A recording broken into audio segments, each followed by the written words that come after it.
桃花山上有个桃花观，桃花观里有位桃花仙。桃花仙原本不叫桃花仙，她叫桃眠，是个穿越者。因为绑定了长生系统，一不留神活了1000年，但她如今却只有练气境。吃吧吃吧，吃饱了记得拐只小母鸡回来。你们也活了几百年了，师傅下半辈子能不能吃上鸡蛋，就看你们了。第1000年了，人类终究还是没能战胜蟑螂。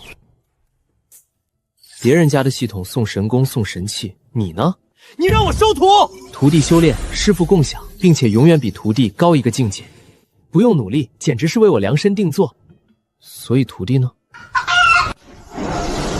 徒弟到底去哪里领？抽奖送吗？垃圾桶捡吗？充话费给吗？再这样下去，我就把你们3个收入门下！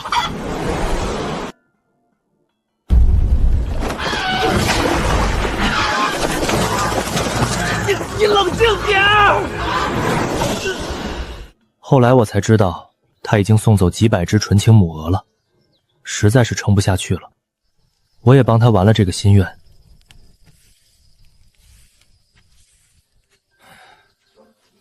后人自会评价。我养的猫小花和狗大黄终于熬不住了，先后去享福了。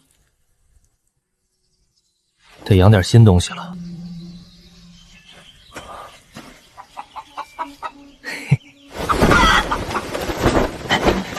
野生的贵飞机。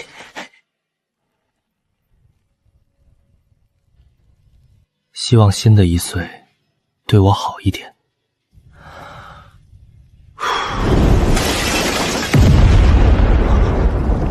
坏了。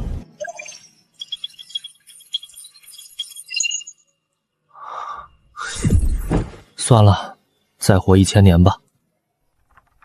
检测到具有徒弟资质的人类，请宿主尽快前往桃花溪。有徒弟了，老天终于开眼了。这剧情。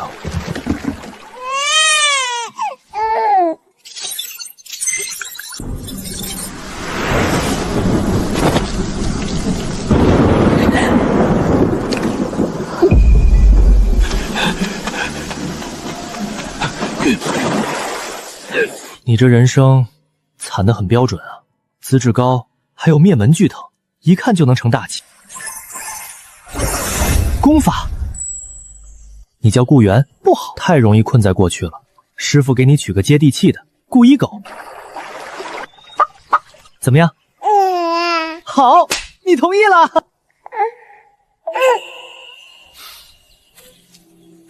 从今天开始，你就是我桃眠的大弟子。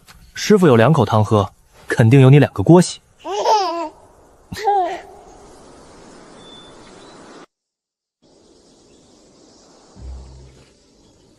徒弟，给师傅把躺椅挪挪，要晒死了。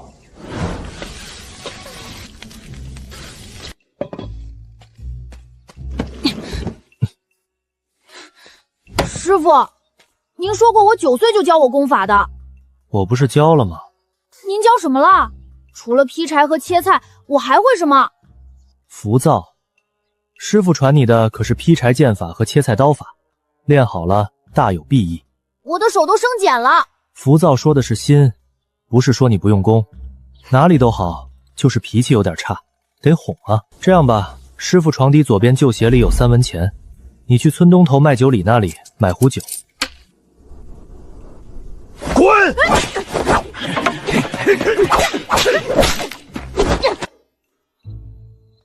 师傅，师傅你还笑？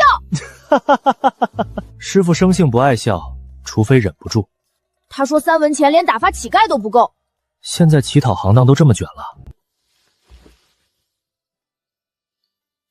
他们打你，你还手了吗？还了。那2个打手那么高那么壮。那你赢了吗？我赢了。你没赢，你只是逃了。可你用树枝保住了自己。卖酒里前几日才打残一个偷钱的小贼。那我还挺厉害的。当然，师傅的劈柴剑法和切菜刀法岂是凡物？师傅放心，徒儿一定把它发扬光大。好，做大做强，再创恢宏。哦，对了，右脚旧鞋里还有1两银子，再去买壶酒。小公子里面请，刚酿的新酒，送您1壶。师傅，他像变了个人。酒倒出来闻闻。这不是水吗？兑了多少啊？浮躁，你有1两银子，为何不去更好的酒家？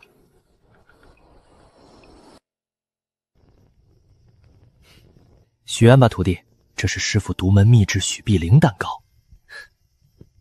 愿桃花年年红，3位鸡师兄身体康健，师傅多喜乐，长安宁。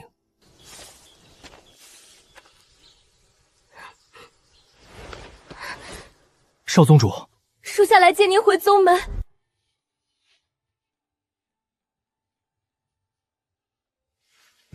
我得给师傅做饭了。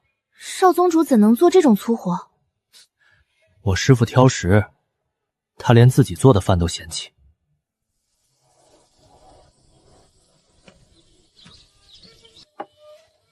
一狗，你要走了。是，血海深仇，不得不报。待徒儿报完仇，还会回来给师傅做饭劈柴。山外有山，桃花之外还有桃花。师傅跟我一起下山吧，功名利禄、荣华富贵，只要徒儿有的，都给师傅最好的。我只要这里子的桃花。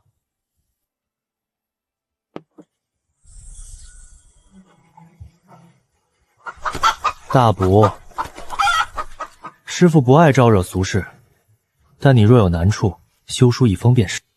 还有，一狗这名字，当年是怕你不好养活，如今你长大了，名字还给师傅吧。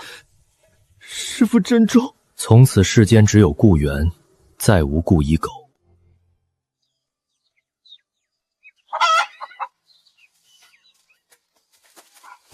小顾道长呢？偷我棺材本私奔了，迟早抓回来。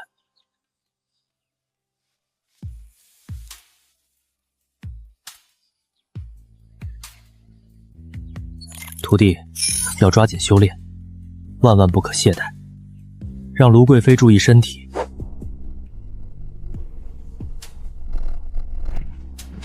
陶道长，有你的信。师父，我已经开始发展自己势力，现在有一个要除掉的目标。他曾经杀了很多顾家人，但我与他交手差点丢了性命。希望师父能出山助我除掉此人。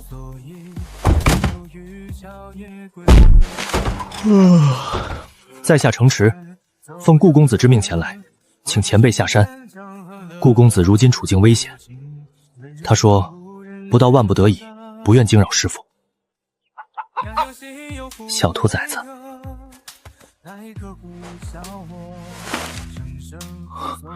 走吧，希望那傻小子不会被揍得太狠。钱道长，第一次下山，原来山下这么长。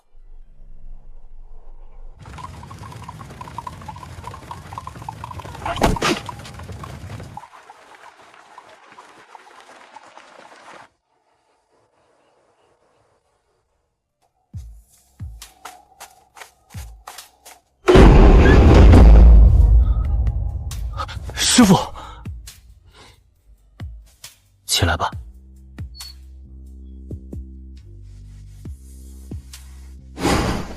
师父，徒儿一定会出人头地，千倍万倍报答你。师父只希望你平安。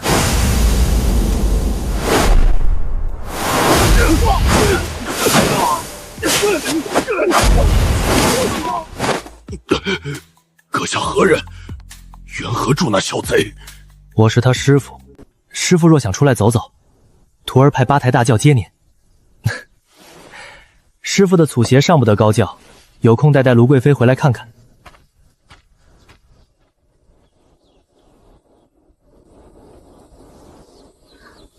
陶道长，小顾道长还会回来吗？别等了，他追着天边的桃花去了。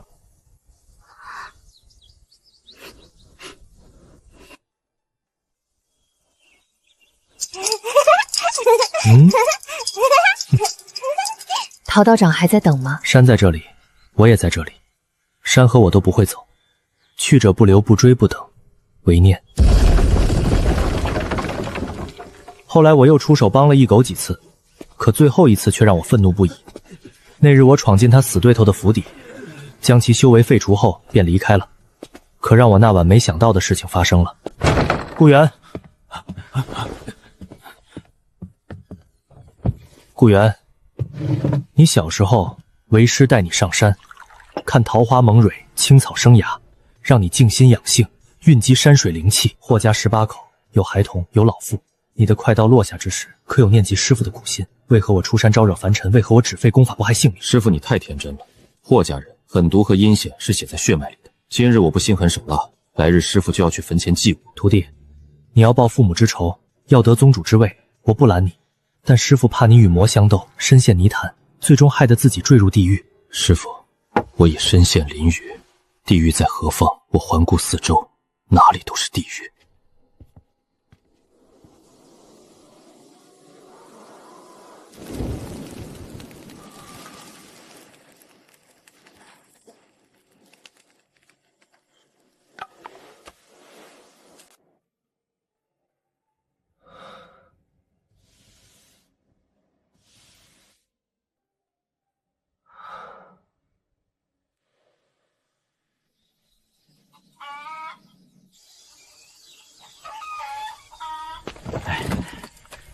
听说了没？青淼宗换了主人，是个姓顾的年轻人。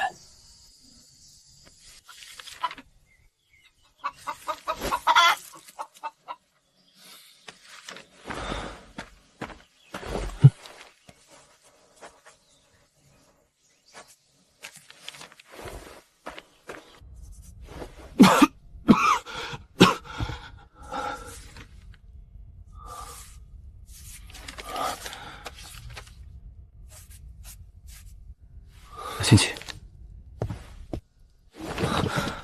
桃花开了，要是能见见师傅就好了。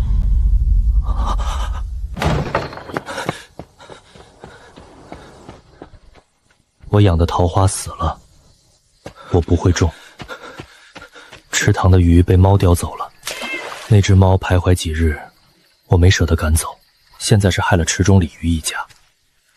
师傅来看看这只猫吧。你和这些毛东西一贯相处得好，我有在修善行，早年作恶多端，不怪师父弃我狠毒。我的鬓角今晨生出了一根银发，师父或许还是我幼时的模样吧。待到相见那日，师父别错认了我。桃花终于开了，要是能见见师父就好了。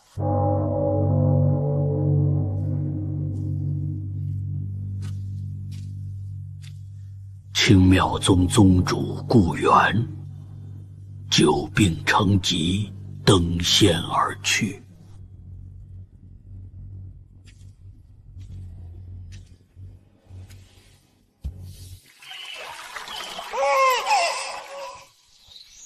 一狗，我们回桃花山吧。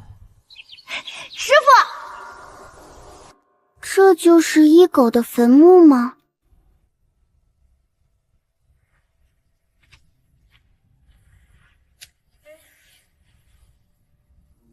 所以这就是一狗的墓。要叫一狗师兄。站好，才听了2个石头就想跑。吃你们家大米真难。天下没有白来的午餐。有什么不合规矩的？你们把我徒弟累死了，现在还要把他留在这里镇山？不，这也是宗主生前的愿望，真的。小陶道长，你先把桃枝放下。宗主说，他深知自己负了你的谆教诲，无颜再见。他把名下的几座山庄和赚钱的铺子私下留给你，给你当养老钱，保你衣食无忧。至于他自己，就葬在青淼宗。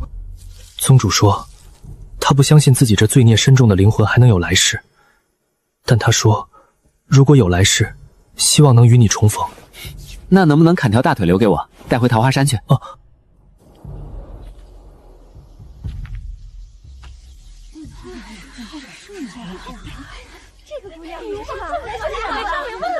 姑娘你喜欢不？还有这个。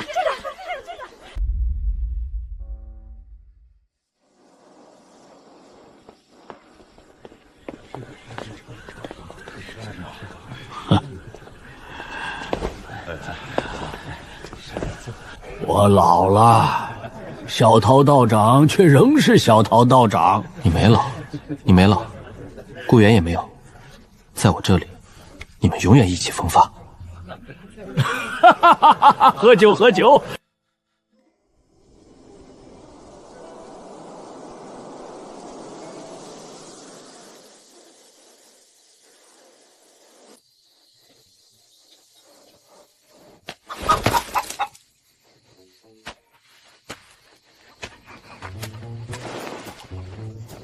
乌常在600岁了，肉太老。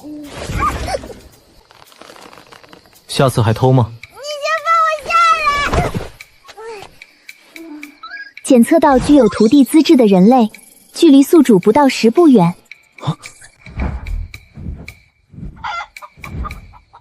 乌常在，果然你就是我下一个徒弟吧？你放心，为师一定不遗余力，把你培养成方圆百里最成功的鸡精。提醒宿主，由于等级限制，暂未开放非人弟子培养功能。恭喜宿主获得第2位徒弟，姓名陆远迪，身世前朝皇室一脉，资质上品风灵根。恭喜宿主解锁奖励：飞灵剑法、羽凝心法、打神鞭法。虽然不明白你在发什么疯，但我有一种强烈的没被看得起的感觉。你感觉真准啊！你还真……好了，二丫，告诉你个好消息，别激动，从今天起，你就是我陶眠的2弟子了。我不叫二丫，我有名字，我叫陆远迪。好的，陆二丫。当你徒弟包吃住吗？当然，天然山景，绿水1棒，5星待遇，尊贵享受。你好像在骗人。瞎说！我陶眠顶天立地男子汉，从不骗小孩。陶眠，绵绵思远道的绵。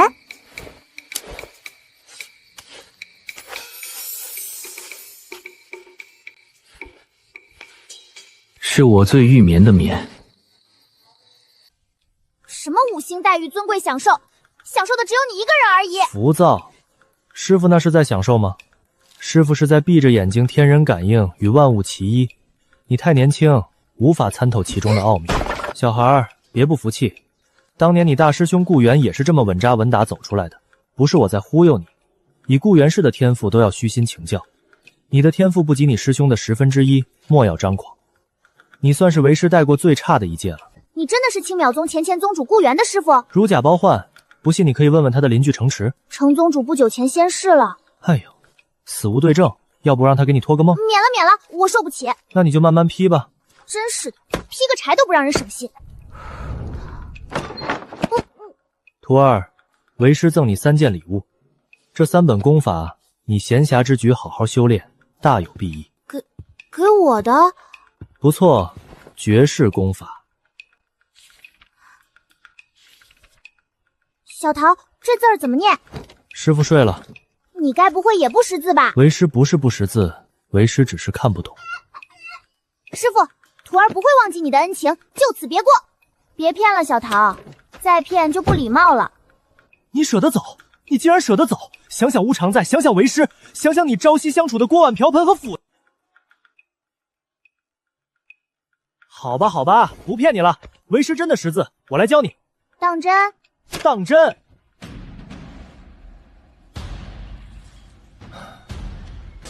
这套剑法，你且看好了。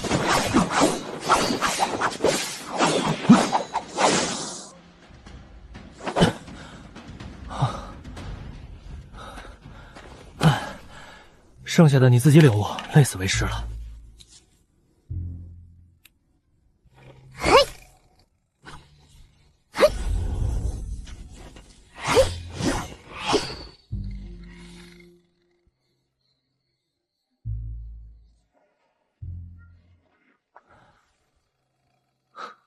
小桃，看剑，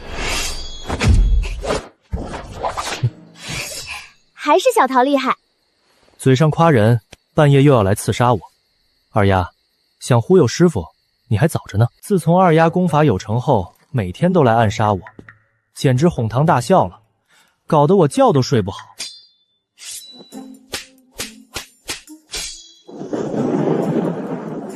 不过幸好白天他还是挺老实的，能让我休息会儿。就是不知道这样的日子还有多久。不过近几天二丫好像有些迟疑了，动作没有由原先那么果断。我知道，那一天还是要来了。小桃，我走啦。远迪，师父永远都在。桃花红，柳色清，鲤鱼上滩，春水拍岸，燕舞一身飘零远，飘然去，飘然去，飞蓬何所归？陆远迪报仇的想法很简单，第一步下山，第二步把李林杀了，最后登基称帝。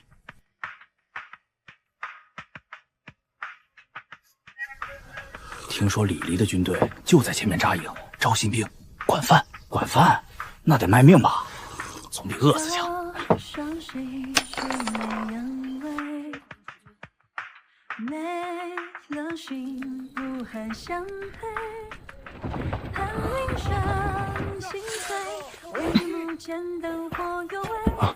我来投军。跟我来登记。叫什么名字？王二。行，记下了。你带王二找个帐篷休息，明天就要起来训练。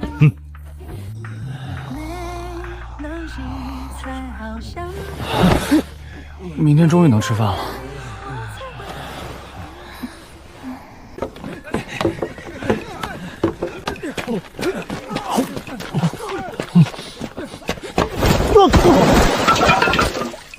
吴少爷又摔了，你舅舅到底怎么想的？把这么个活宝送来军营？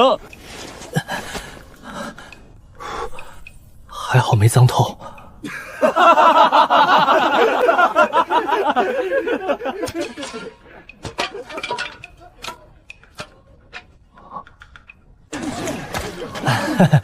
谢了，兄弟。拿稳。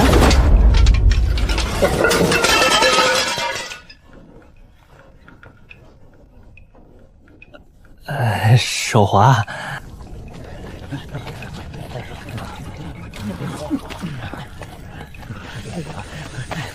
兄弟，一起吃。不熟。现在不就熟了？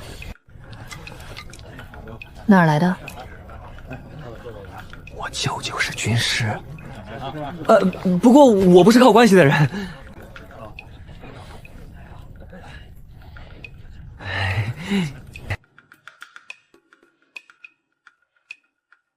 兄弟，你叫什么？王二。好名字！我跟你说，我舅舅那可是神机妙算，敌军那点小伎俩全被他看穿了。你舅舅这么厉害？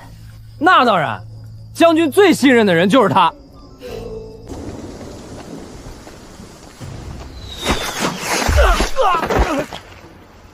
有埋伏！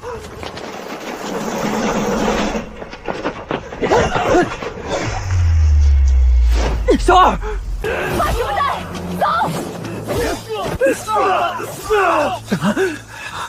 走！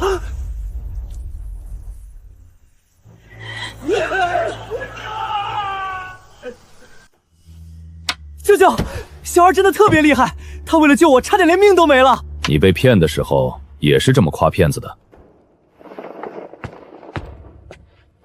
做得不错，我会为你记一功。下去吧。那个叫王二的少年有点意思，你很少夸人，因为很少有人值得。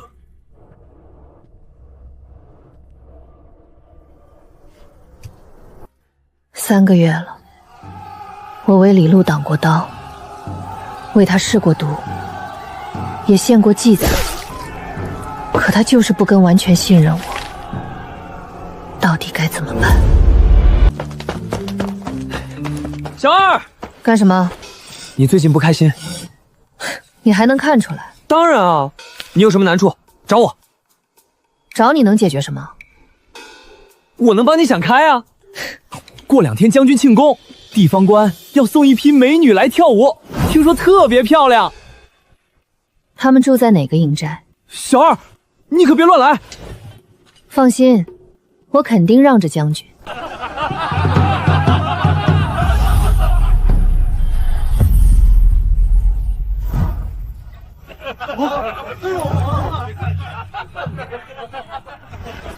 他留下。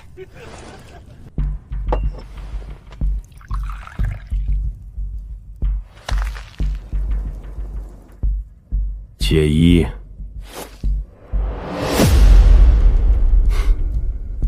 你是陆氏的人，陆家人的瞳色比普通人浅。为了把你们赶尽杀绝，我抓来所有瞳色异常的人，扒开他们的眼睛，一个一个确认。长公主殿下，微臣真没想到会在这种场面下与你重逢。老头，你说完了吗？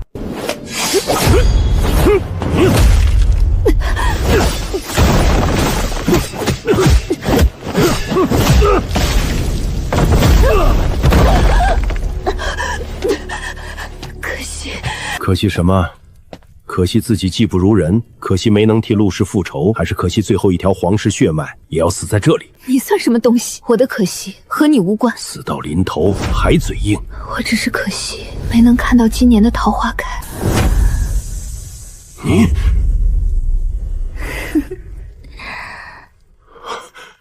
疯子，这是天雷符！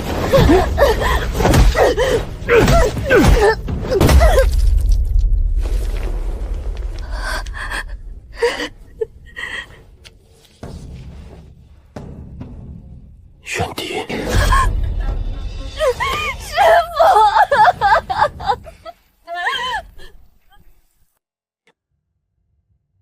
最近为何心神不宁？小陶道长，你有心事？我没有，我只是不太适应，别人教徒弟都挺省心，我教的都是什么徒弟？一个两个整天想着往山外跑，山外有什么好的？纷争仇恨尔虞我诈，山外的人最会骗人。你的大弟子还有二弟子，他们都是山外的人。小陶道长，山外的姻缘难解呀。我家最小的孙儿今年也离开桃花山了。小孩子心眼，非要去镇上学手艺，说什么要出人头地。外面苦啊，师傅严厉，犯错还打手心。他脾气犟，学不成就不回家。后来我实在想他，叫他爹借了邻居家的板车，拉着我去镇上见他。那孩子一看见我，当场就哭了。远行的人哪里能不想家呢？他回不来，只好我过去。我这把年纪了，见一面就少一面啊。所以啊，小陶道长，他不是贪恋山外的风景，他只是回不了家。省着点吃，这些就够你们几十天了。万一撑死了，那我只能含泪炖了。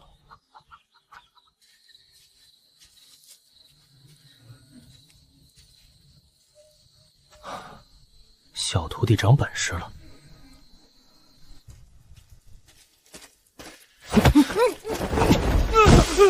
嘘，别怕，我问个路。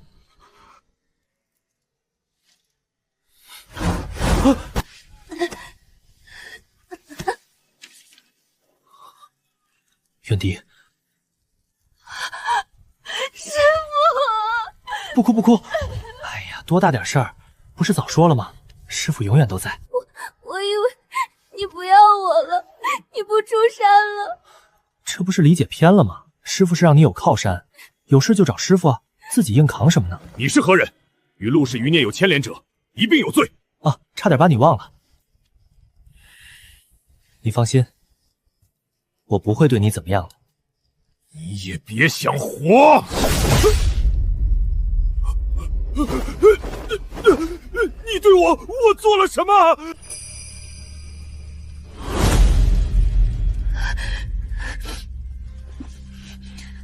小桃，他怎么了？五感全失，没死。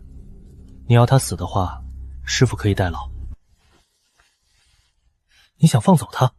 不，小桃别插手，剩下的我来。远敌，要平安快乐。我会的。小桃放心，我多留几日吧。小桃快回桃花山吧，山花快开了，无常在还等着你呢。要尽快变强了，下次不能让师傅再替我出手。看见王二了吗？兄台，你看见王二了吗？竟然能发现我。还有，王二是谁？应该往那边去了。谢谢兄台。你怎么能胖成这样？你看看别人家的鸡，哪有你这种身材的？我告诉你，再胖下去，除了我没人要你，你只能在这儿给我养老。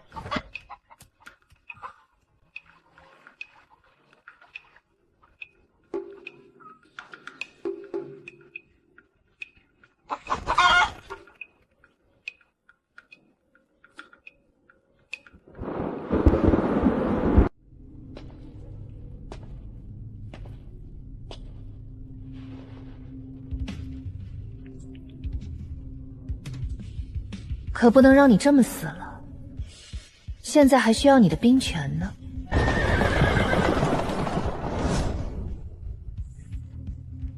属于我父亲旧部的人，我要一个个找回来。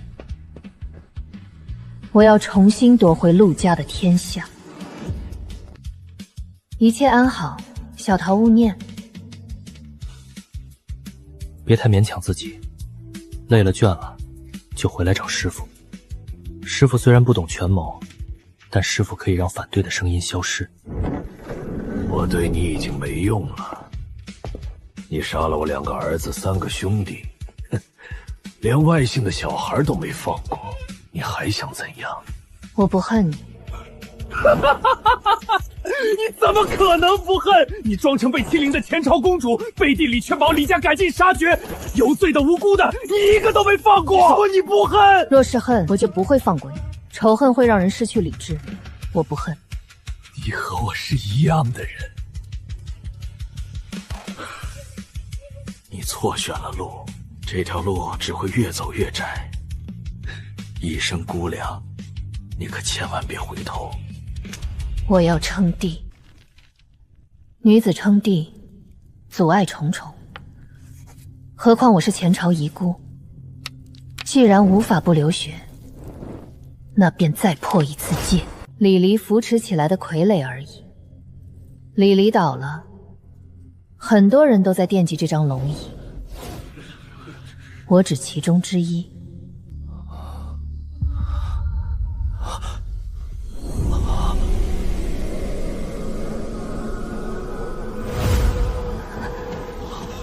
远迪，远迪！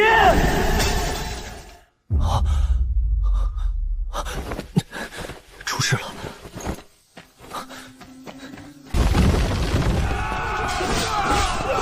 远迪，远迪，远迪！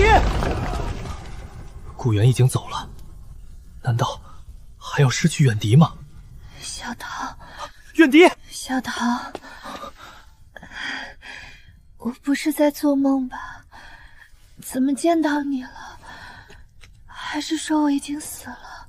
别瞎说话，师傅在呢，不会让你有事的。这就是我要的，这是我想要的吗？我想要，我究竟要的是什么呢？徒弟，不管你想要什么，不管它美丽或是丑陋，师傅都会为你取来。但你要明白的告诉我，你想要什么？师父，我要皇位，我要天下，要不再受任何人欺凌，要所有人臣服。好。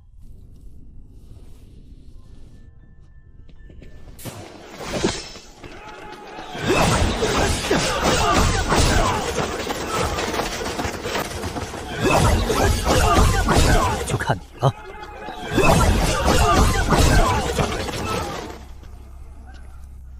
是他，青苗宗宗主顾源的师傅，是那个桃花仙人，快跑啊！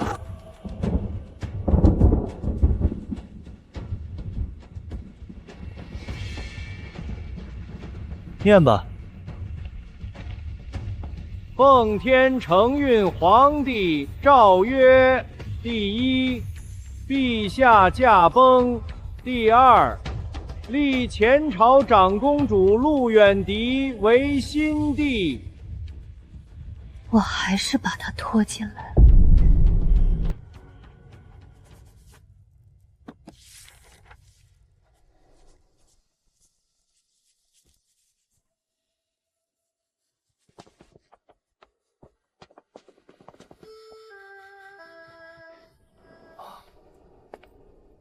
一路顺风。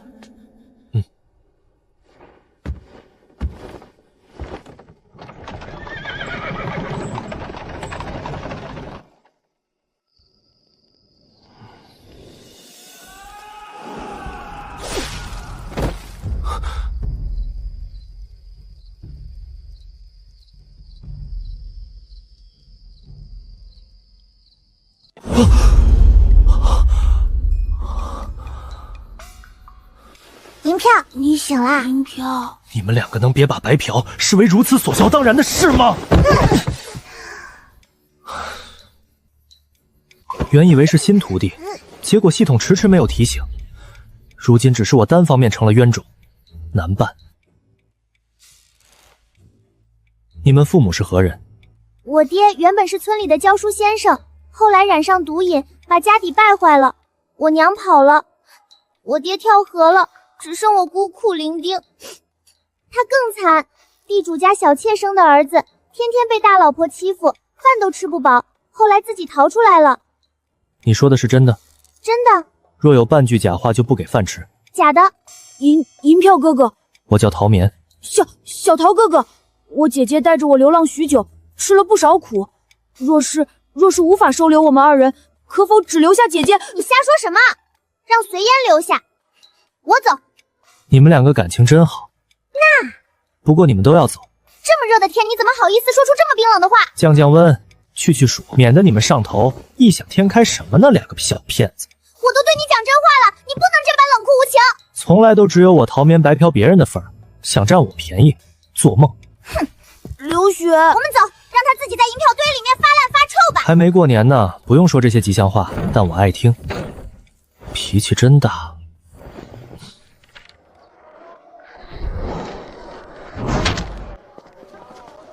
招书童2名，包吃包住，这么好，不会是骗子吧？怎么又是这个？还有我，该不会街上是没人了吗？怎么这么离谱啊？刘雪，去，不去都对不起这些纸。哟，这不是小土和小堆吗？你别用手指人，不礼貌。你又不读书，招什么书童？谁说我不读？我有学问着呢。那你为何不考取功名？考不上？我不考状元，那是因为我不喜欢。小姑娘，别瞧不起人。当今圣上知道是谁不？当然知道，皇帝陛下是100年难得一遇的明君，他勤政爱民，智慧无双。自他登基以来，天下太平，百姓安居乐业。这样的好皇帝，你上哪儿找去？怎么不说话了？怎么不继续？银票，你是不是要哭了？我招书童，不招眼神不好的。哦，许是我的错觉吧。险些被恶心到。说话不中听的我也不招。所以你为何突然问起当今圣上？没什么，忽而念起爱徒罢了。你是说你徒弟是？随言，我们走。脑子不好的主子，咱也不能跟。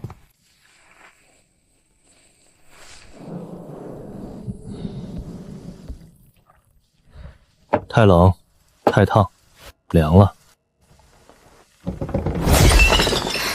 银票。哦，你心情不好？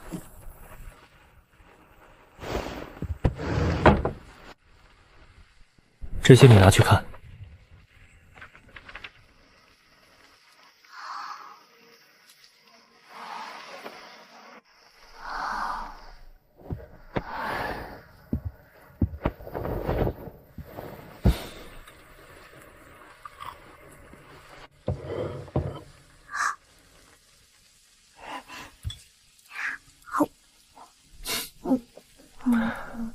我想徒弟了。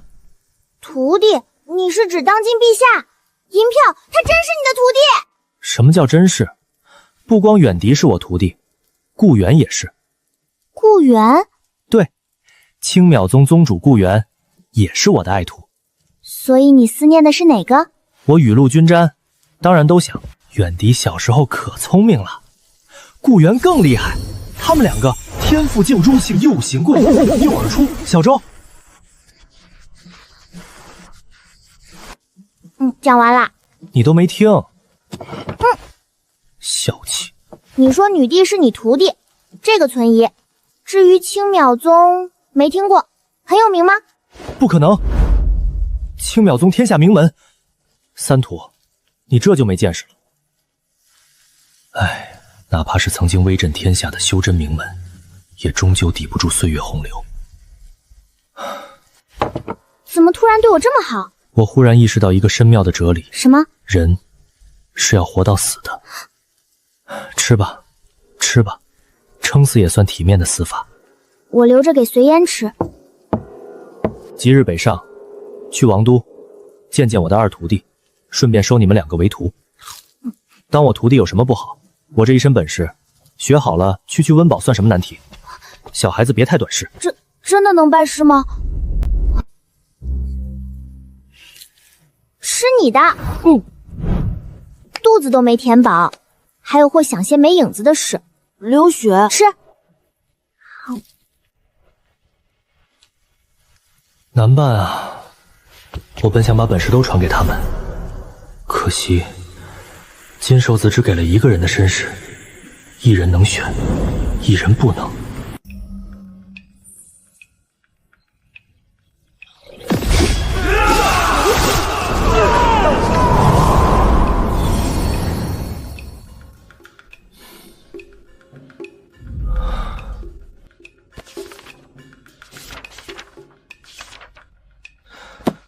唉，这回没法白嫖了。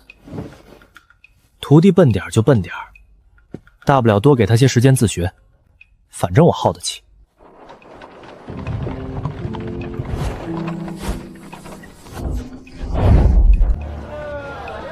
陆远迪知晓此事吗？不知道。那我们如何进得了皇宫？等晚上的。晚上又如何？翻墙进去。虽然你们不肯拜师，但我平日对你们诸多教诲，也算半个这师傅。二位徒弟，瞧好了，墙是要这么翻的。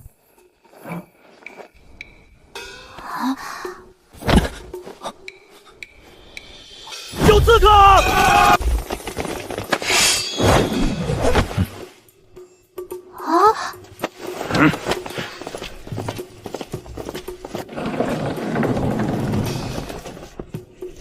小唐，来了怎么不提前知会我？来时没想那么多，倒是给你宫里的人添乱了。不错不错，皇宫的确护卫森严。罢了罢了，都下去。是。小唐，你随我来。还有，这是你书童，路边捡的。带两个小家伙去歇息。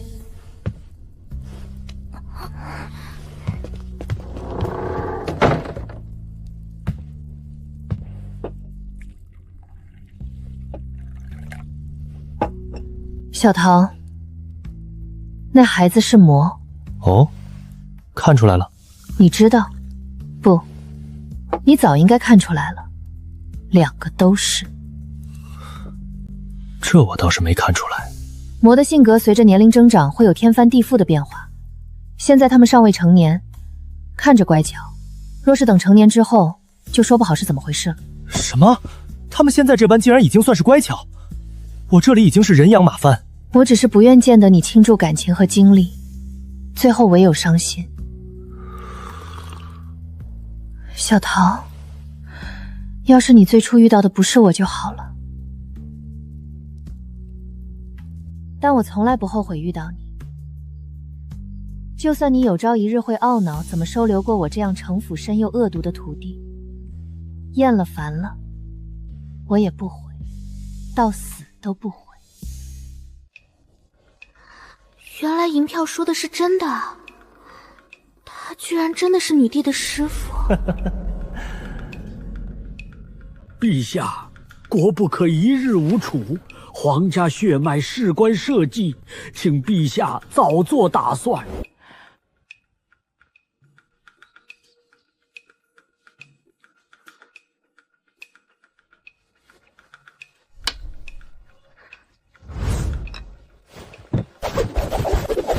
再拿2个软枕。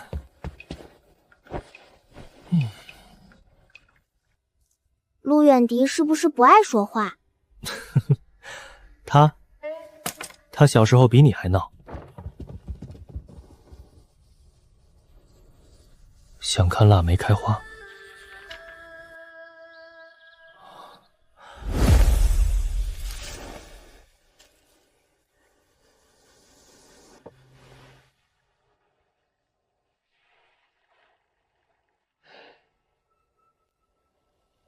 我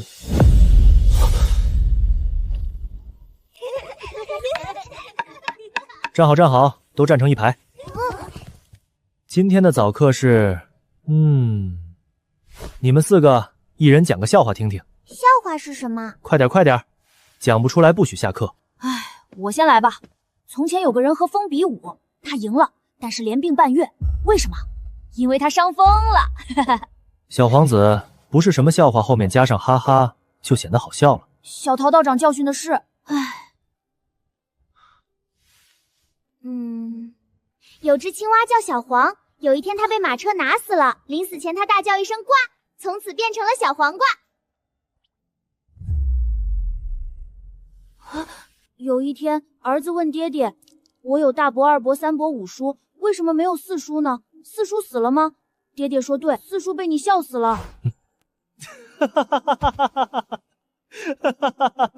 小黄瓜，太好笑了！你反应真快。小桃，我不会讲笑话，你看我像不像个笑话？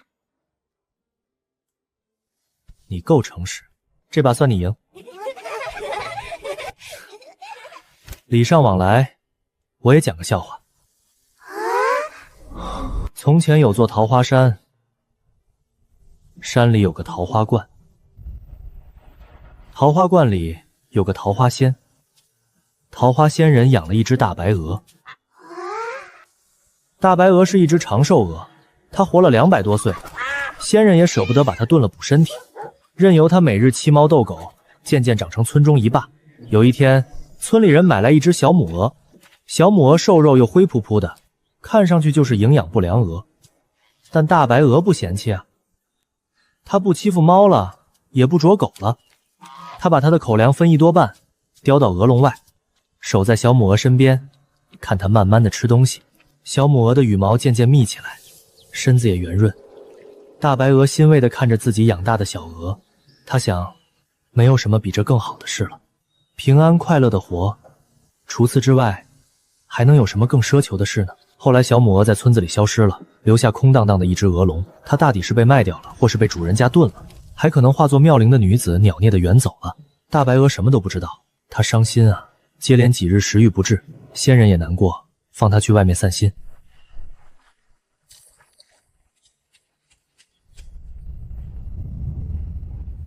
大白鹅过了7日归家，重新振作精神，好似之前无事发生。很快，村里又来了一只小鹅。仙人不要大白鹅去看，大白鹅就偷偷去，照例把它的食物分1半给它。小桃，小桃，大白鹅那几日看到了什么呢？难道是发现了之前那只小鹅，找到了好人家？不过一只鹅本来也是被农户买来生蛋或是吃肉，离开7日归家，说明它并未走远。或许它做了什么，比如救走了那只鹅。或许它只是想开了。那只鹅什么都没看到。骗人！小桃道长又骗人！听我说完，那只鹅没有看到它的鹅，也没有看到别的鹅。总之，它来到桃花山地界的边缘，一片鹅毛都无，不见鹅。唯有一片柔弱的花瓣飘落在它橘红色的喙，那片花瓣并不美丽，边缘枯黄了，还残缺一角。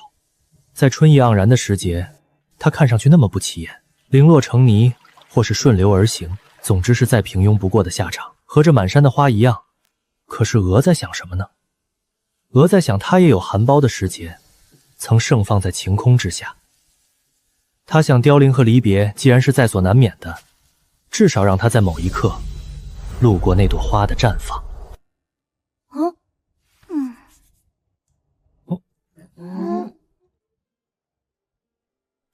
鹅不会说话，这是仙人编的吗？仙人真的养过一只鹅吗？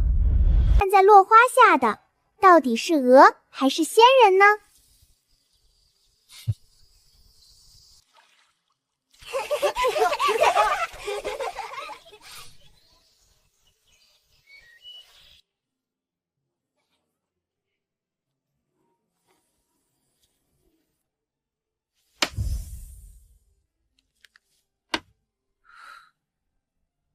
远迪，静心。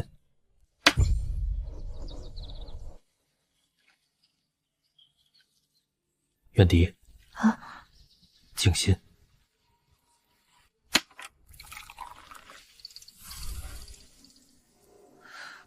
远迪，静心。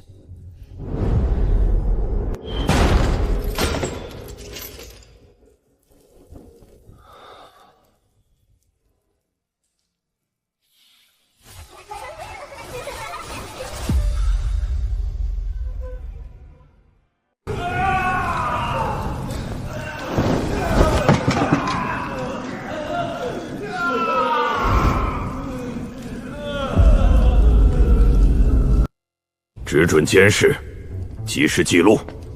除此之外，什么都不要做。没人提审，没人用刑，没人问案。这人被关进来后，像是专门来这里住几天似的。哎，道士，你犯的是律法哪一条？因为何等罪责被关进来了？开饭啊！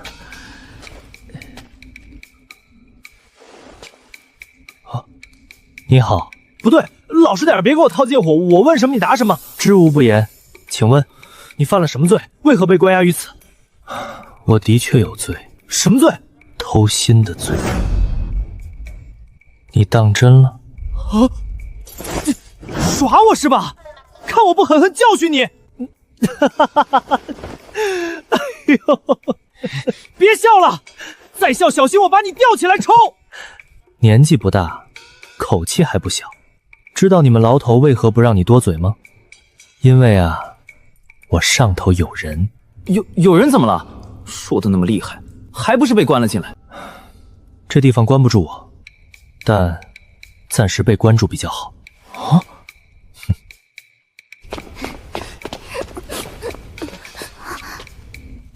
小桃哥哥，你受苦了。小土。小堆，这地方简直不是人住的呀，又脏又乱，狱卒还欺负人，我是一天都活不起了。你们看看这环境，这是人丹的地方吗？这草席硬得像石头，这墙壁潮得能长出蘑菇，还有这伙食，简直是对修仙者的摧残。天牢的管理简直是一团糟，我要是典狱长，早就……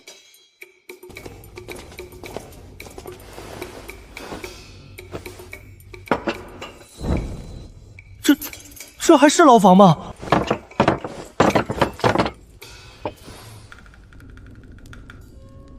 进来一起喝两杯。不了不了。将军，把这些都撤掉。哼，阶下囚住的比皇子都好。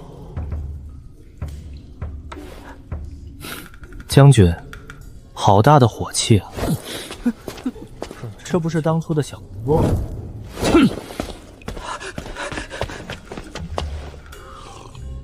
哟，回来了。你之前说你偷了一个人的心，你说的那人，该不会就是将军吧？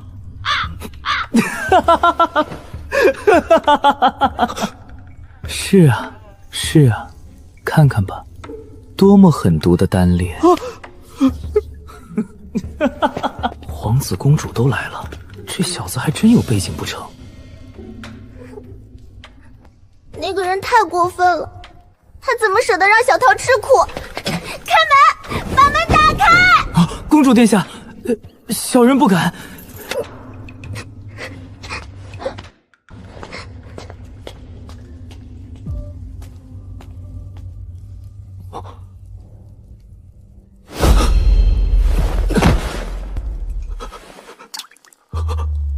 我。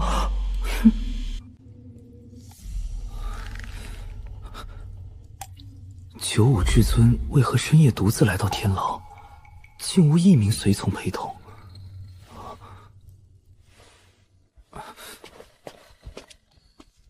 我很早之前就想，在桃花山之外的地方，你我师徒会面，是怎样的一种别致风味？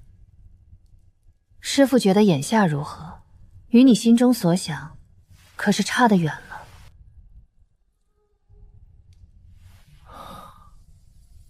现在立在外面的，是天子，还是我陶眠的弟子？天子如何，弟子又如何？已是泾渭不分，无亲无弱了。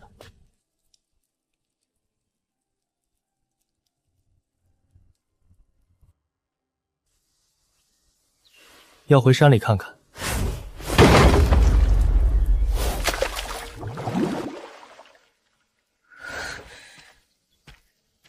孩子脾气真暴躁。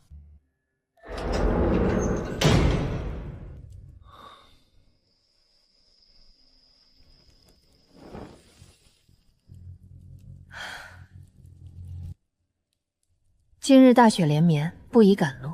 小桃，待春暖花开也是不迟。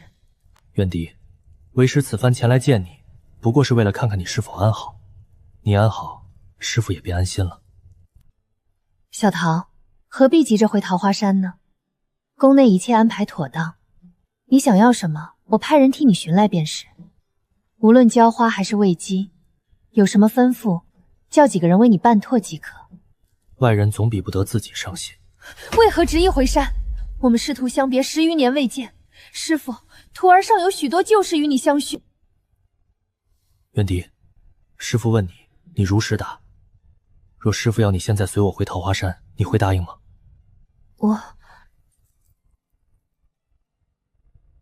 你看，你有你的皇宫，师父有师父的桃花山，你不会离开皇宫，为师的归属也永远在那片山。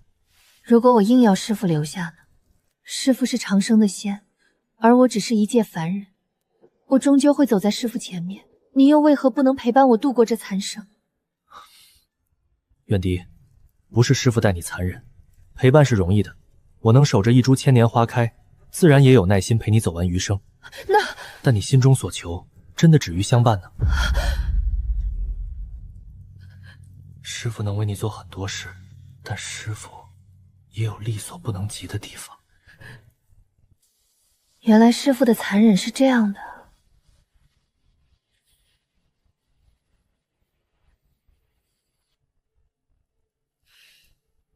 他交给你了，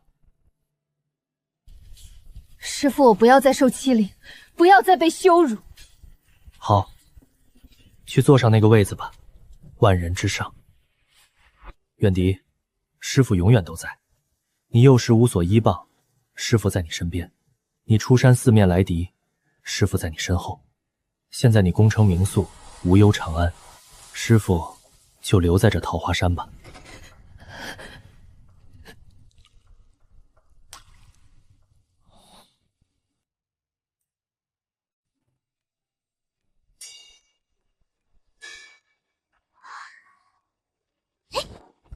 三土，你倒是给我留一条毯子呀！我要冷死了。半个时辰前叫你起床用早饭，你不起，跟你说了我要晒被子的。哦，什么玩意儿飞过去？哎呦，什么东西撞我腰上？四堆，让你遇见你把剑扎师傅床头是吧？你怎么不把我脑袋削下来呢？真是笑死为师了。既然师傅有此等需求，给我住手！你还真削啊！去，大的小的没一个省心，少来烦师傅。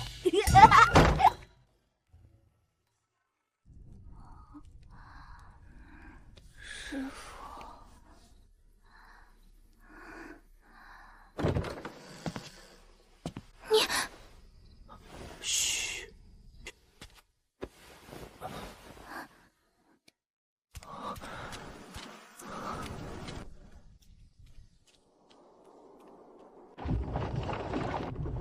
皇帝怎么肯放你走？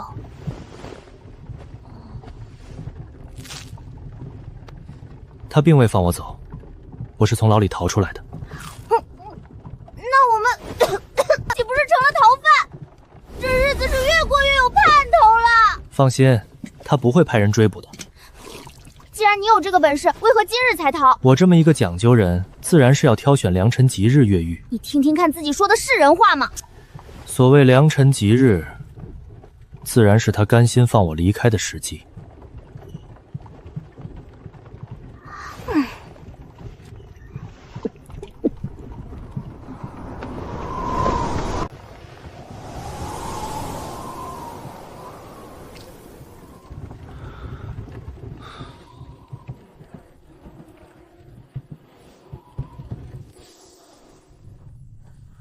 我宣布，从今以后你俩就是我的徒弟了。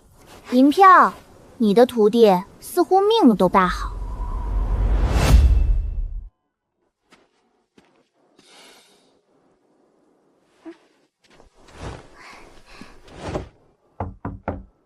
留学你就服个软道个歉，把人气哭了该如何是好啊？你就别给他提供思路了。好吧，是我不对，你不是要收我为徒吗？我答应。想做我陶棉的徒弟就那么容易，我还不收了。你爱收不收，都少说两句吧。小陶师傅不是说好要教我些仙法吗？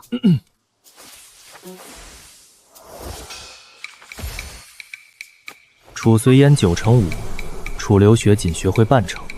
系统果然没说错，楚留雪的天赋太低了，幸好我有的是时间。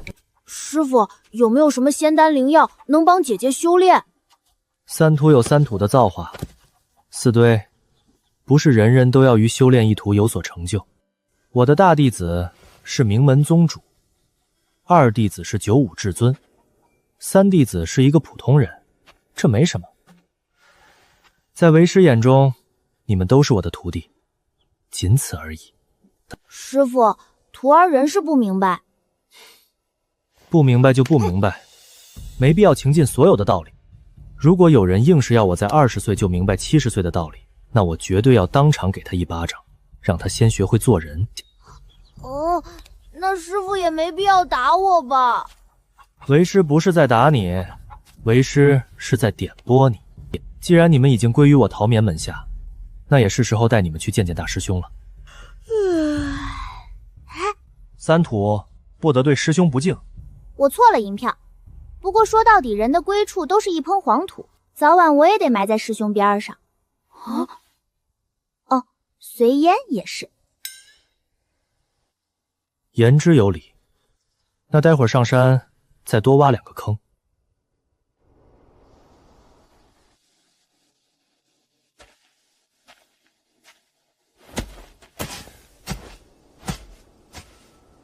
我看好了，将来你们姐弟就埋这儿。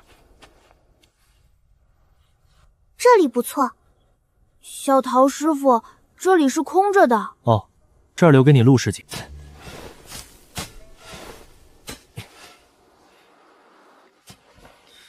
唉，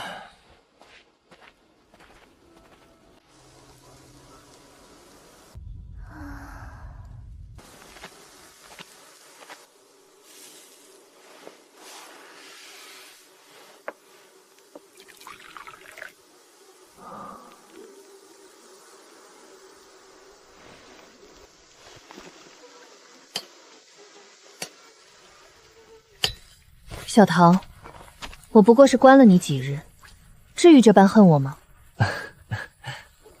这该不会也是为我而留的吧？来都来了，要不你躺下试试高矮，趁还活着。别这么小气，你也可以克我的，礼尚往来。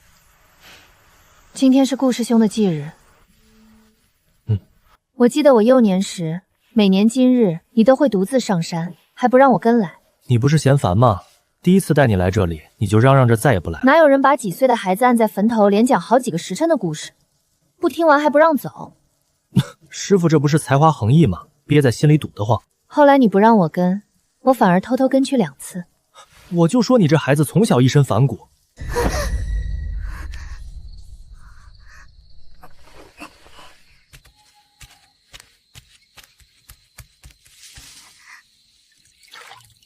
一狗我先干为敬，这杯敬你。你一醉就抱着墓碑流泪，数十年你仍然走不出顾源的死。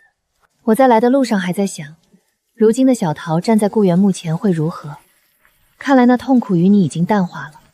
不该说是淡化了，回忆是一种很怪的东西。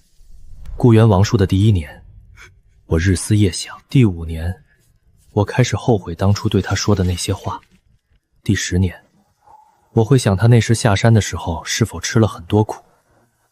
若是自己当初不那么固执，若是能再陪他多走一段路。还气呢？晚饭不吃了？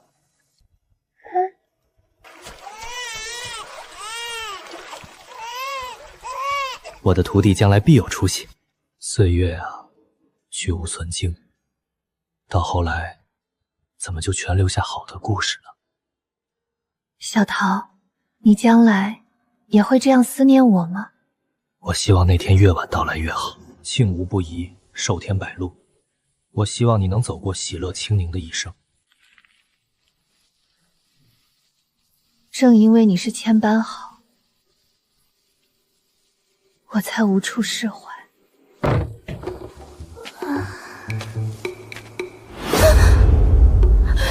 票，快撤！皇帝亲自来抓人了！喊我做啥？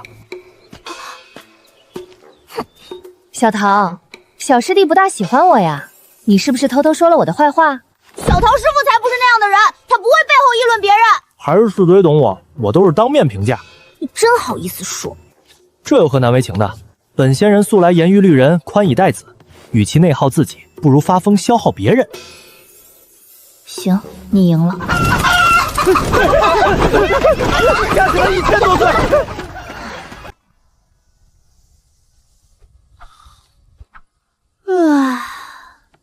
这里发力不对，那里没做到位。我弟弟对于修炼是很严肃的，他真的把陶眠当师傅，你为何要这么做？那你呢？小桃也收了你为徒，你就没有什么志向？我和陶眠说他的徒弟命都不好，我本来就是漂泊流浪，没什么好运气，怕自己再认真一点，连活到老这个最卑微的愿望都达不成了。你和我们都不一样。和谁？和我，和顾苑，甚至和你弟弟都不一样。我们心中有所求，桃花山不留心有杂思之人。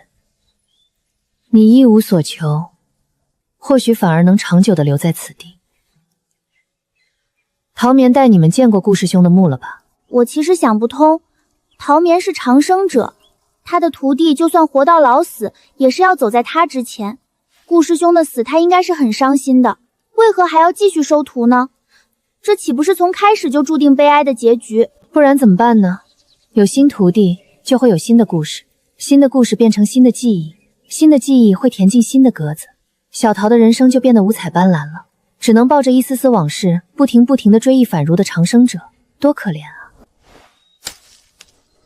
你的身世并不平凡，别紧张，或许这就是命运吧。就算陶眠想收一个普通平凡的徒弟，我想也是办不到的。我们都有自己的秘密和使命，但你胜在还有选择。就像师父陶眠，他同样相信人都有自己的际遇因缘，下山或者不下山，陶眠都不会阻拦。但小师妹要明白一件事，下山的人可就难回这山了。怎么不多留2天？再留连几日，我怕是忍不住放火烧了这山，逼你跟我回王都。相见正如不见，有情何似无情。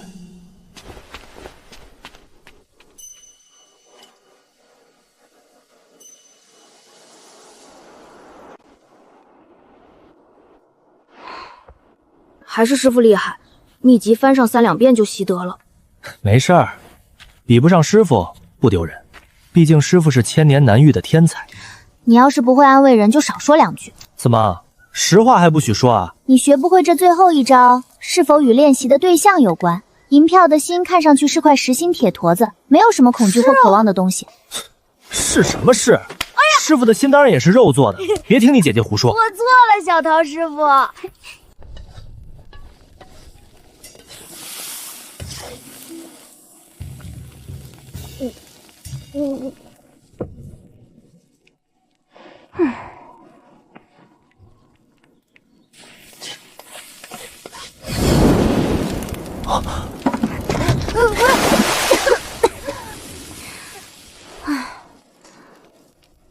你以前是怎么过的？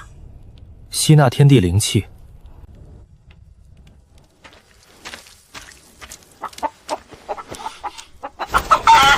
你要实在馋，我就把它拔毛炖了。不了，留着它吧，是个念想。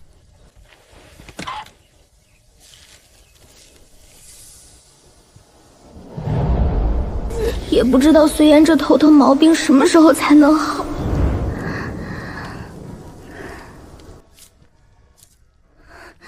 我弟弟身上有顽疾，希望您能想想办法。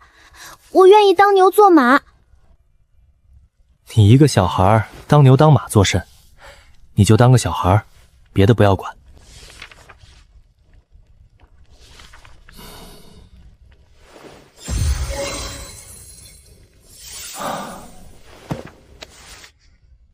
看来该动用一狗狗留下的人脉了。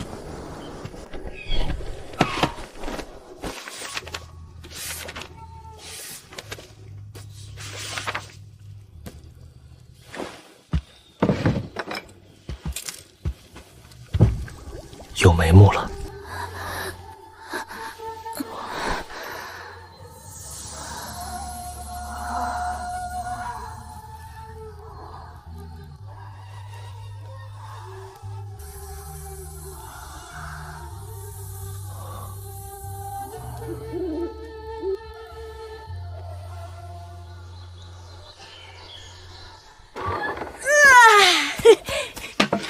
师傅，今天练剑吧。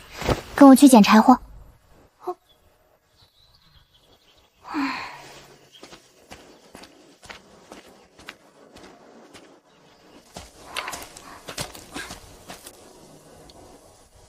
让我来替师傅吧。平时练功偷懒就罢了，这时候要拿弟弟的命来赌。楚随烟，你将来如果下山，我一定会把你弄死。姐，你方才说了什么？陶眠不干涉下山的事，他的想法无所谓，但楚随烟，你不许下山。如果你下山，我一定会跟去，跟去是为了把你弄死。后来他才明白，这是一句预言，也是一句结局。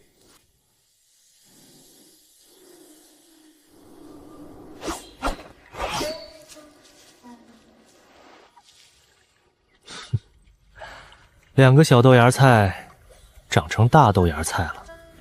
师傅，我今天练剑的时候又想到一个新招式。还有，刚才山坡上开了一大片花。别这么大点事都找师傅，饱了饿了自己心里有数就行。我就是爱分享。就你那半吊子剑术，也好意思拿出来说？我那是还没发挥全力，上次要不是你捣乱。哼。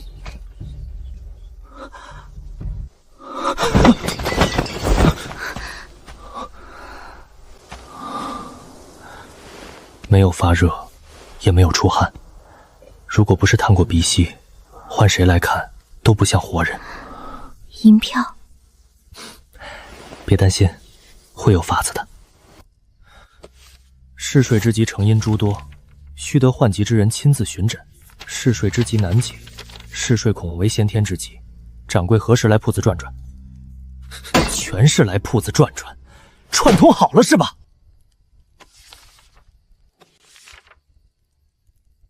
哼，果然是他，不用看楼款都知道是你。哼，你什么层次，还让我去见？你要离山？吵醒你了。本来也没有睡意。四堆的病容不得耽搁，他近来沉睡的时辰越来越长，我担心这样下去，迟早有一天会一睡不醒。此番远行，不知何时归来。三土，你和四堆都要好好的。安心。山里的一切你无需牵挂，我会照顾好随烟。为师是让你也要顾看好自己。我能怎么样？这么些年在山中不都是挺好的？待随烟醒来，你告诉他，师傅要出个远门，他心思敏感，别让他多心，病师傅一定会帮他治好。好。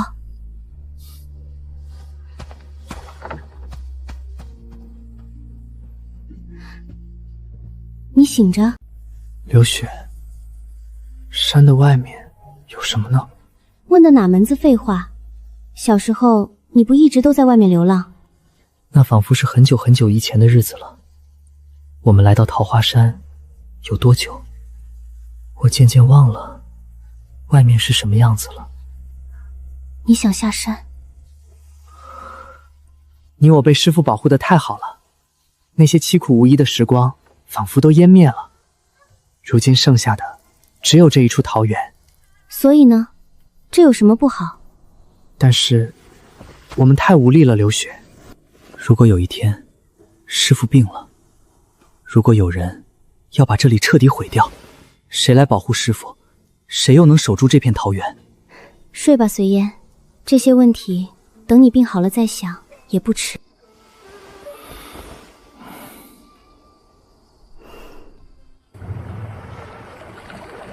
真是一点也不想见他。公子一路愁眉苦脸的，是要去见哪家的情人啊？不是见情人，是去见仇人。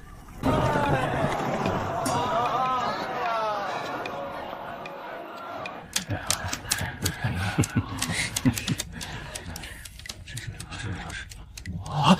大掌柜来了，二掌柜在里间候着您呢。有眼无珠，连大掌柜都认不出来。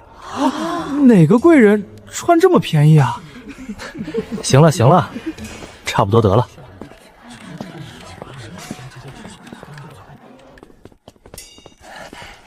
二掌柜就在此间，先前留话了，大掌柜直接进去便好。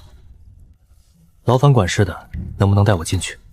大掌柜的，二掌柜有话在三，这话说的乱来。有大掌柜在，你怕什么？我给你撑腰。大掌柜说笑了，小的哪里会怕，只是庄内繁忙，离不开人手。李管事，你去忙。陶眠，你进来。小的告退。怎的，还要我亲自去请？你现在半点没小时候听话了，竟敢直呼恩让大名！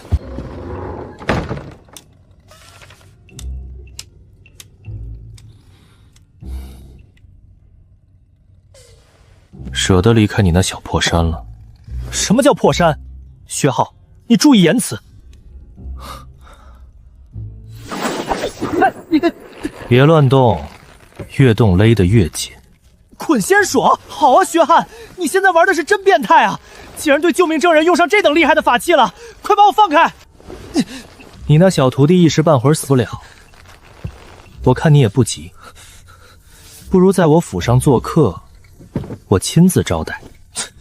这就是你的待客之道？本仙人忙着呢，没工夫吃喝。哎呀，你看我现在岁数大了，记性也不好，就你徒弟那法子，别人跟我说一遍，是半点都记不得呀。我吃还不行吗？别一脸的屈辱，又不会亏着你。既然都答应了，那你把我解开。这个嘛，不行。你变了，大变特变，你小时候不是这样的。那应该拜谁所赐呢？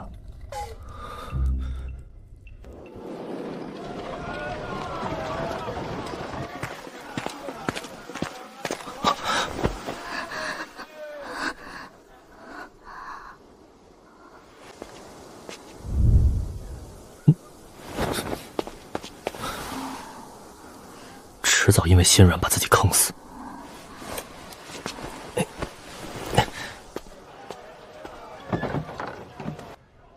这孩子身体并无大碍，只是因为饥饿晕过去罢了。既然没有病，给他留些钱，我也该回山了。徒弟还在等着我。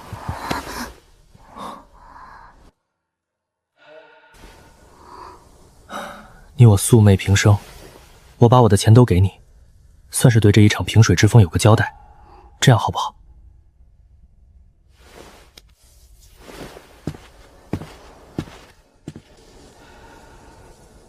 罢了罢了，帮人帮到底，我给你找个好去处，之后就别来招惹我了。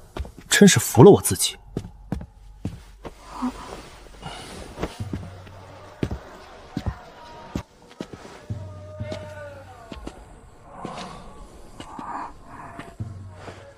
以后可别来招惹我了，我可养不起第二个麻烦。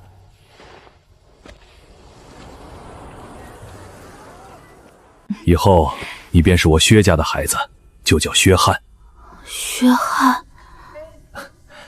这孩子便劳烦二位照顾了。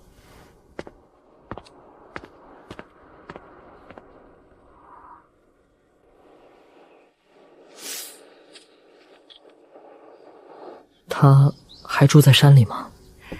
恩人是修仙之人，不问世事，也不轻易下山楼斗。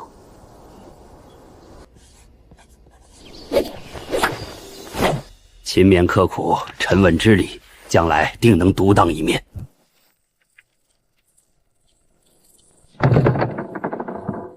该去见他了。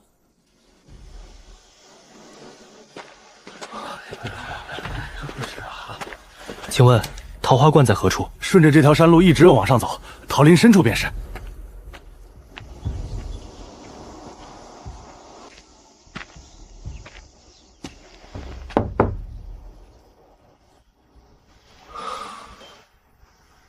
看来今日来得不齐。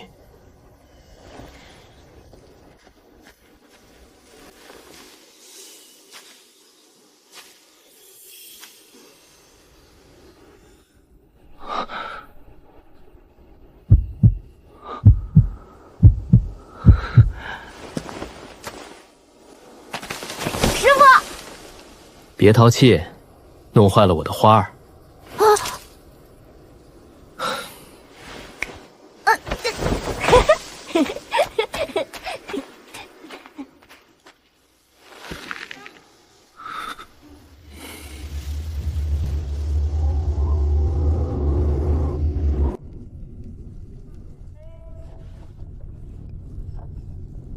你知道那个时候的我在想什么吗？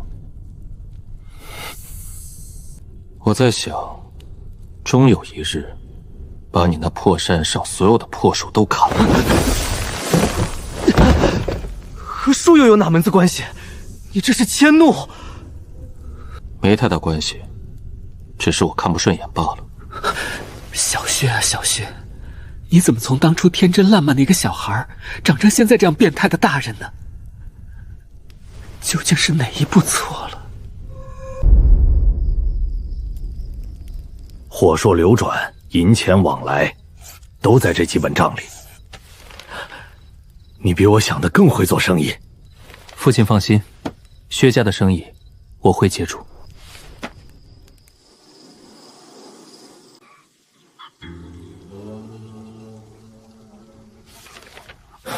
这孩子留下这么多养老钱，倒是比我会操心。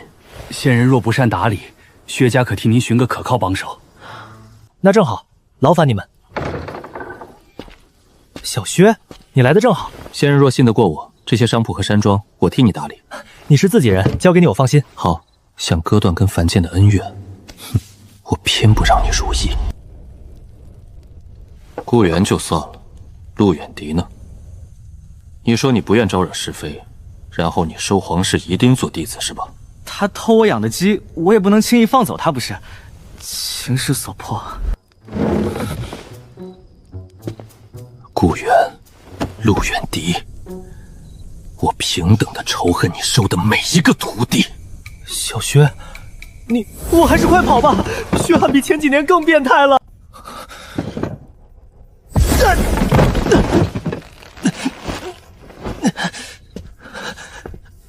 太不老实了，还是乖乖睡会儿。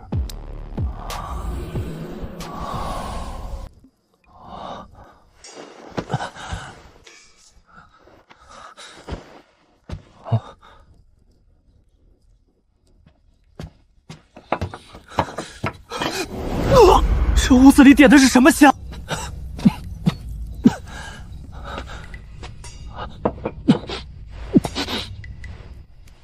灭掉那香，你也别想救徒弟了。薛汉，这香到底有什么运用？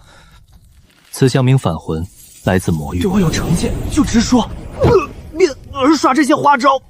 忍忍，连燃3日能抑制活人气息，不然你这一身仙气下了魔域得被生吞活剥。魔域，你要带我去那里？你那小徒弟突然嗜睡，不像寻常病症，个别魔族成年前会出现半生症状。你信中写得清楚，他白日也会忽然昏迷，若他昏睡时间越来越长，拖下去就过不了成年那一关。清神茶，压压香气，你应该早就知道他是魔吧？可有救法？横宫鱼指，佐以魔域几味奇物，或能稳住他的昏睡症。前提是你愿随我下魔域寻找药材。横宫鱼，生于石湖，此湖终年冰封，去似鳞片，鱼身赤红，性凶难捕。其指入药，正是压制半生沉睡症的关键。所以我们钓鱼，那我们还是直接捞吧。你有没有想过，我们也可以花钱买？哦，那买吧，账上不是有很多钱吗？钱不是问题，问题是有钱未必买得到。这回我们要去拍。师父去哪儿了？你什么都不记得了？陶颖为你出山寻药，估计要些日子才能回山。又给师父添乱了。银票说了，让你好好养着，等他回山发现你瘦了虚了，就再不理睬你。啊，师父真的这么说？我会好好吃东西的，也会好好睡觉。你还是少睡点吧。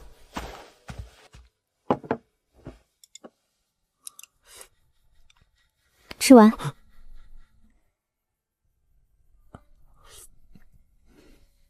漱口，擦手。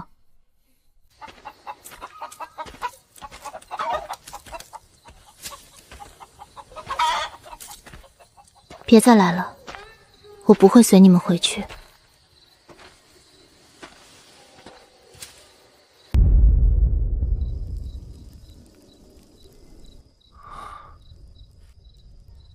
不错，要的就是这种萎靡的状态。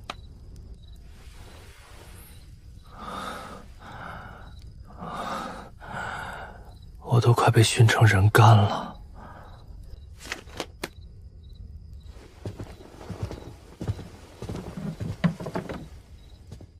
换衣服，你这身太素，像奔丧。我这是仙气翩翩。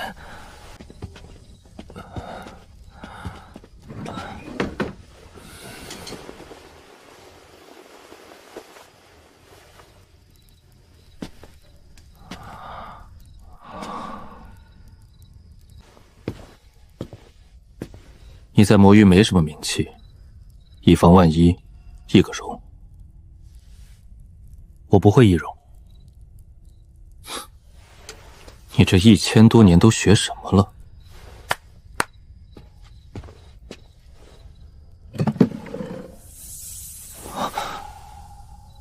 这是何物？改变容貌的雪泥。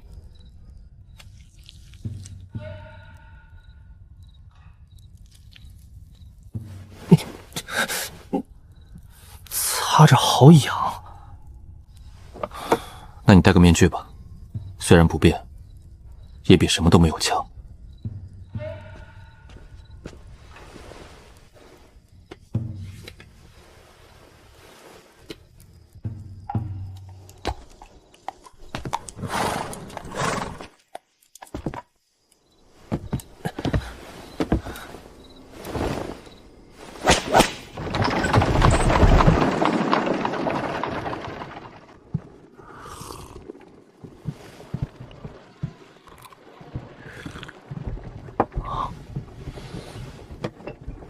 说说吧，此行具体怎么安排？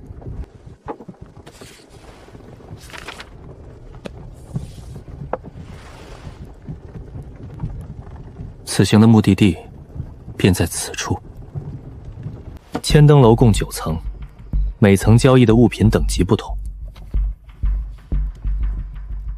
畅楼，每间包厢前缀着莲花灯，有意竞拍者燃灯，点灯最多者得物。千灯楼的规矩简单，无人喊价，只看燃灯。谁点亮的莲花灯最多，谁便能从楼中带走所求之物。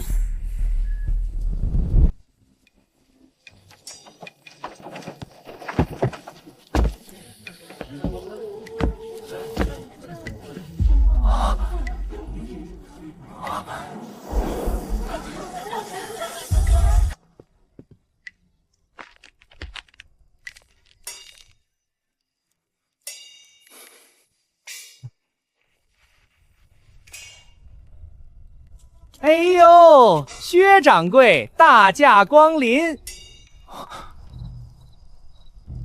孟管事，近来生意可好？哎，哪里，多亏薛掌柜这般的贵客照拂。这位是随从而已，不必在意。好。薛掌柜往日来唱楼带的都是窈窕女子，怎么今日变了？不亮身份不能登楼。孟管事，这千登楼的规矩我没记错吧？薛掌柜，让你身边的人把面具摘了吧。今日薛某被家人爽约，只好让府上的侍从作陪。薛掌柜，你我都是明白人，大家都知道带男士前来唱楼是什么意思。凑巧罢了。算了，既然薛掌柜不肯承认，那摘面具总该是合情理的要求吧？登楼前验明身份是千登楼几百年的老规矩，是不？二公子，可薛掌柜也是贵客，这……沈公子何必揪着一个随侍不放？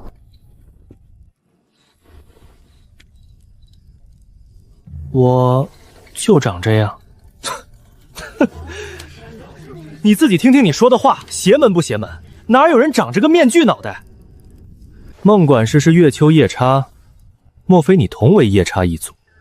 我也可以是。两位，唱楼马上开始了，要不先进去瞧瞧今天的稀罕货？那便劳烦孟管事安排了。哼，速速带路。二位这边请，小的这就领路。来人，掌灯！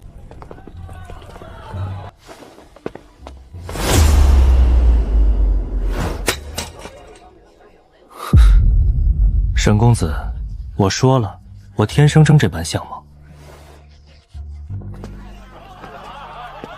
怎么做到的？施了点小小的戏法罢了。会环术，早说呢！戴什么面具，变张脸不就成了？维持一张脸太费力气了，我不乐意。你就懒吧。这里私密，有些话能说了。千登楼规矩多，等下唱楼官会来宣读，你仔细听。今夜宾客奇多，要低调行事。还有，沈儿是个变态，少理会。变态说变态是变态，多新鲜呢！薛某是见好就收的那类，沈伯周可不是。他仗着家中背景，做的肮杂事可不少，千万别沾上他。知道。你莫敷衍。那沈儿，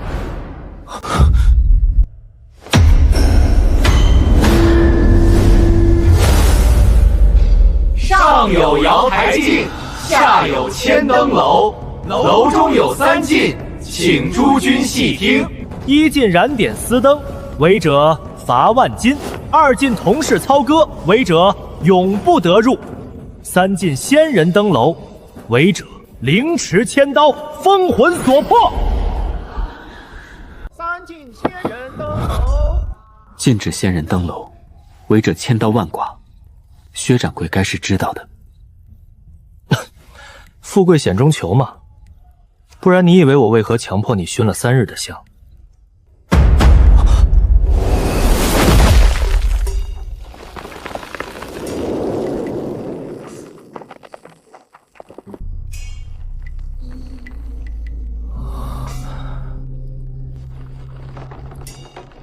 这是另外一位仙人？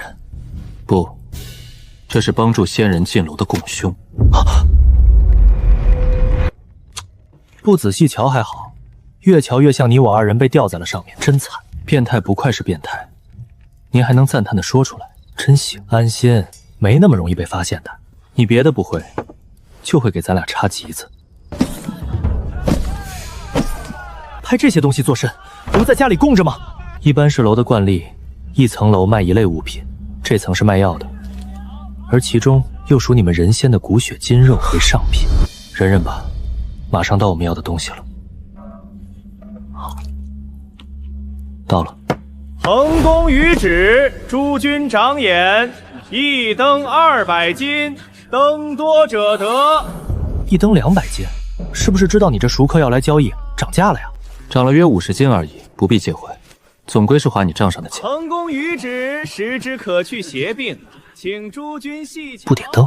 不急，先瞧瞧热闹。横弓于指，可有贵客出灯？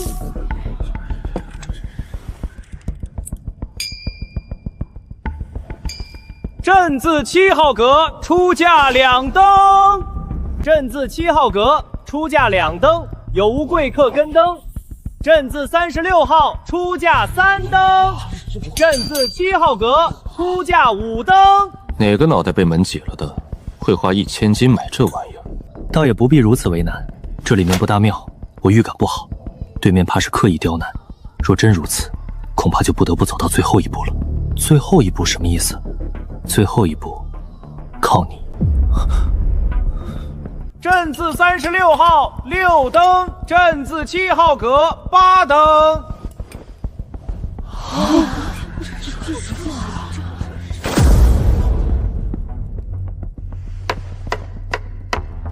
2位贵客，灯数已尽，若仍要相争，便只服撞连环一途。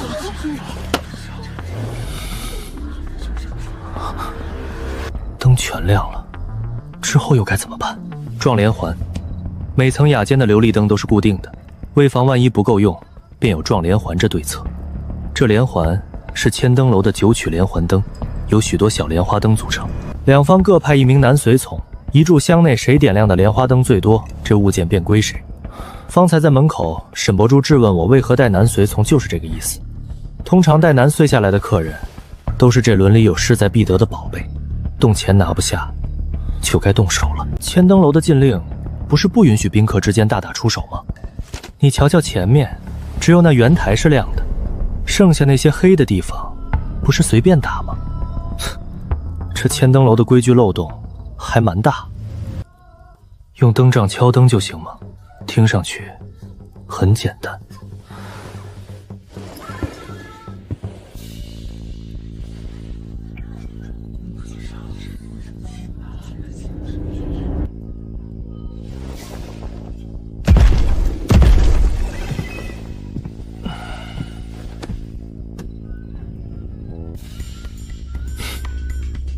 还真是不怎么意外。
然是人仙。如果在这里拆穿你的身份，恐怕登楼的仙人立马就要成为这千灯楼的拍品吧。疯狗！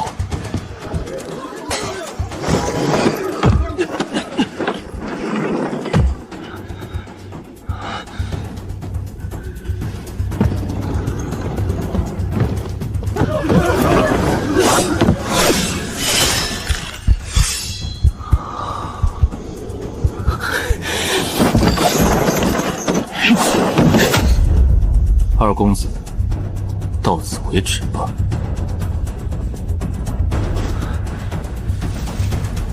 相进！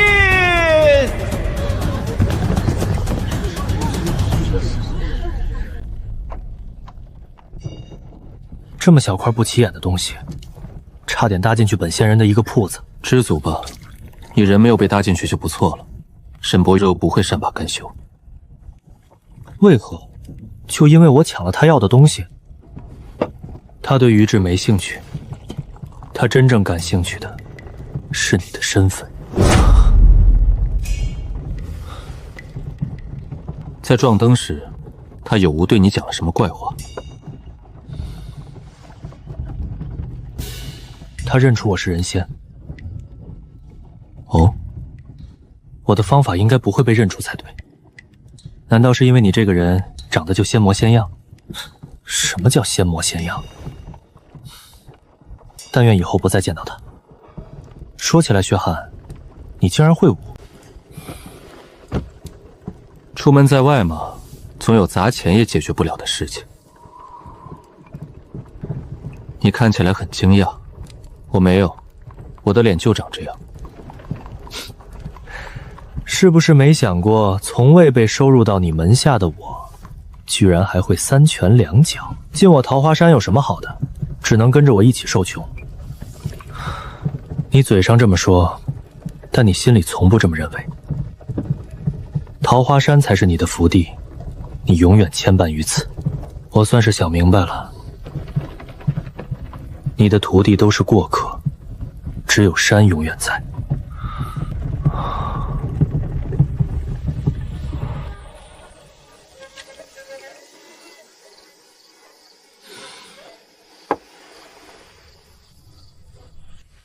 你看桃花山人杰地灵，养10个小孩都算不得事。当初你怎么只救下澡盆里的顾源，对于墙角要饭的我就送到别人之手呢？我常常言说，个人有个人造化，个人有个人的修行。薛汉，就像顾苑会成为我的弟子，而你被薛家夫妇收养。做我陶眠的弟子有什么好的呢？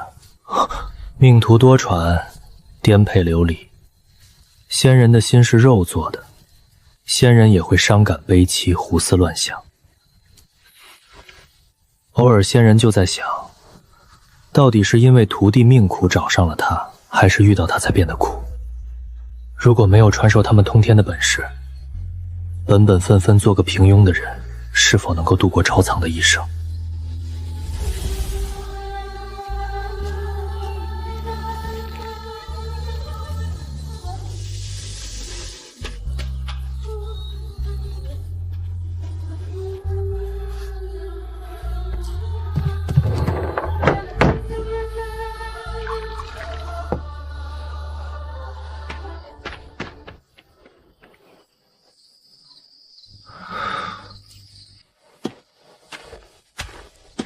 陶眠，你是否孤独？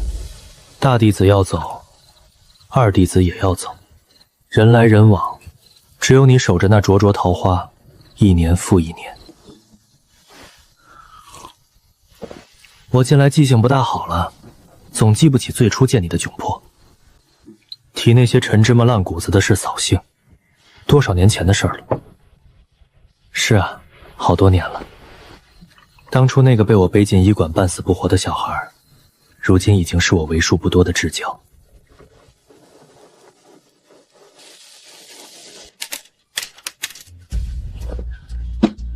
既然我已经拿到了，也该回去了。方子还在我这里，你自己看着办。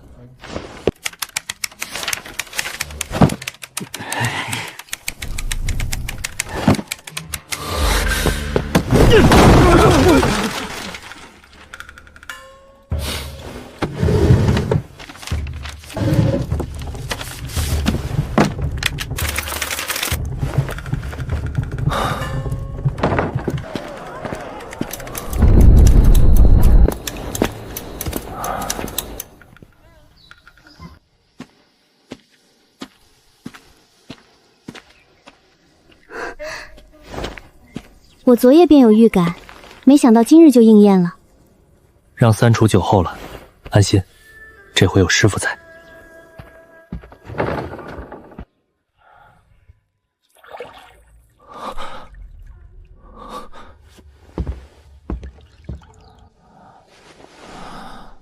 烧水警药。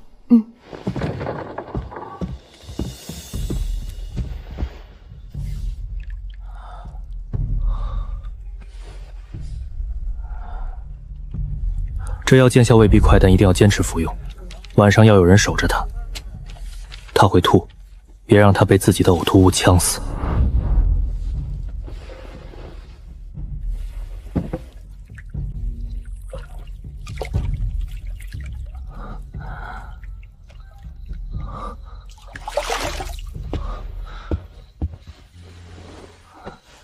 师傅，我会好好练剑。平时我也没怎么逼迫你们姐弟练剑吧？怎么连梦里都说这些？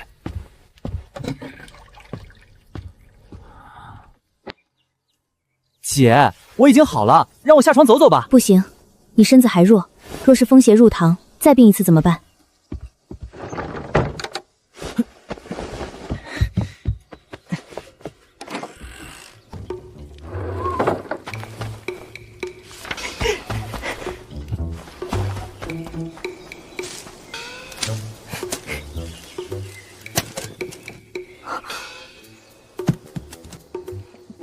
你们两个今晚没饭吃，吃果子去吧。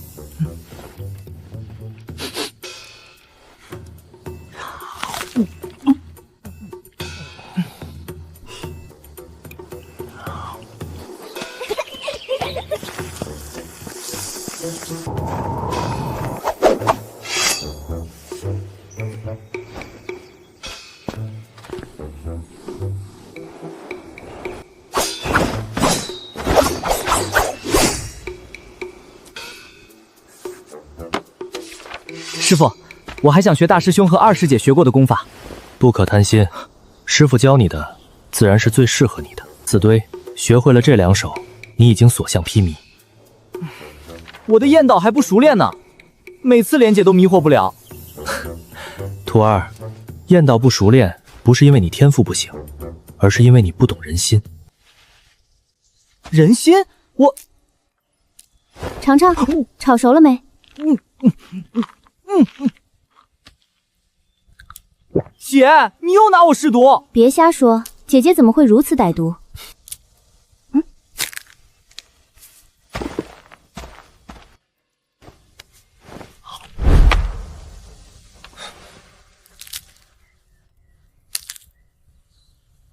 姐姐试毒，我就求师傅，你不如要乐器，你动画等我留下去。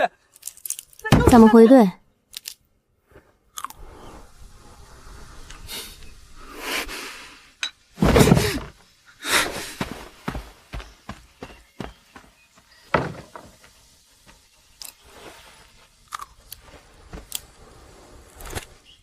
三图，你想过回魔域吗？魔域的人一直来找你吧？请少谷主返回魔域，重振天境谷。我力不能及，请回吧，不要再来了。天境谷的人确实来找过我，但我不愿出山，以我的本事也帮不什么大忙。既然如此，不如留在山上，省得添乱。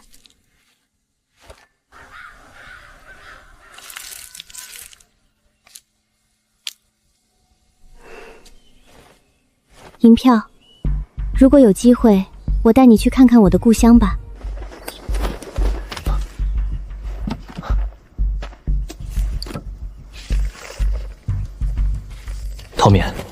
快从你那破山出来吧！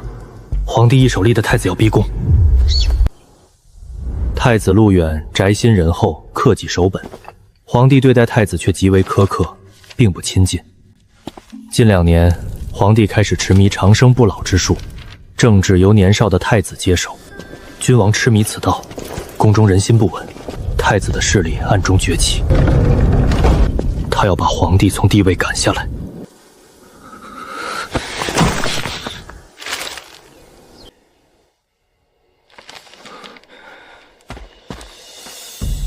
我要出一趟远门。师父要把二师姐带回山吗？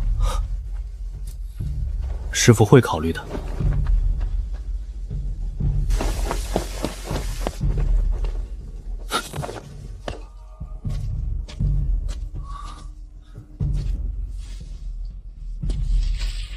小陶道长，你果然来了。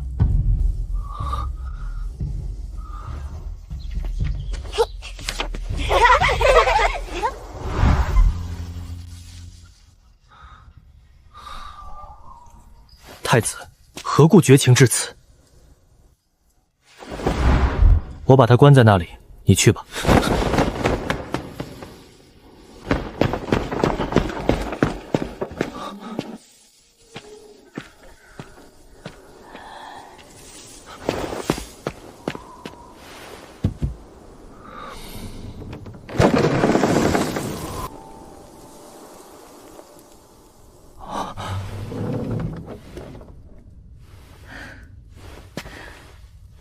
你来了。这件旧衣我一直留着，有几处被利器割坏了，我找手艺好的绣娘补齐，是不是半点看不出来痕迹？和从前一样？哪里还能和从前一样呢？衣不如新，人也不是原来那个人了。远迪，清瘦许多。宫里送来的饭味道尚可，但我近来胃口消减，不愿意吃罢了。即使不愿留在这里，不如随师父回山吧。小桃还愿意放我回去？当初离别，我可是信誓旦旦地说要烧了你的山。师父准了，让你烧山。小桃，陪我叙叙旧吧。宫里没有好茶好酒，怠慢了你。不必介怀。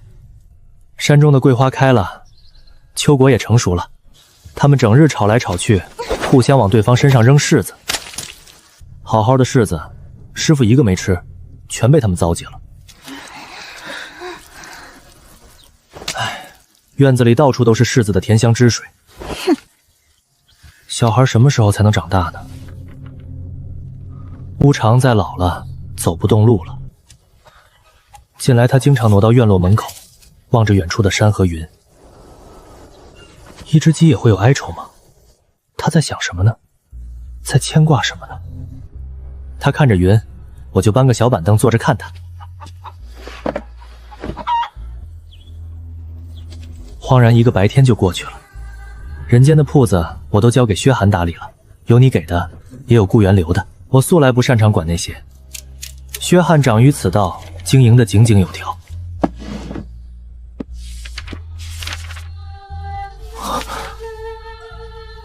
原来我竟这般富有。你空有富贵，却从来不想荣华。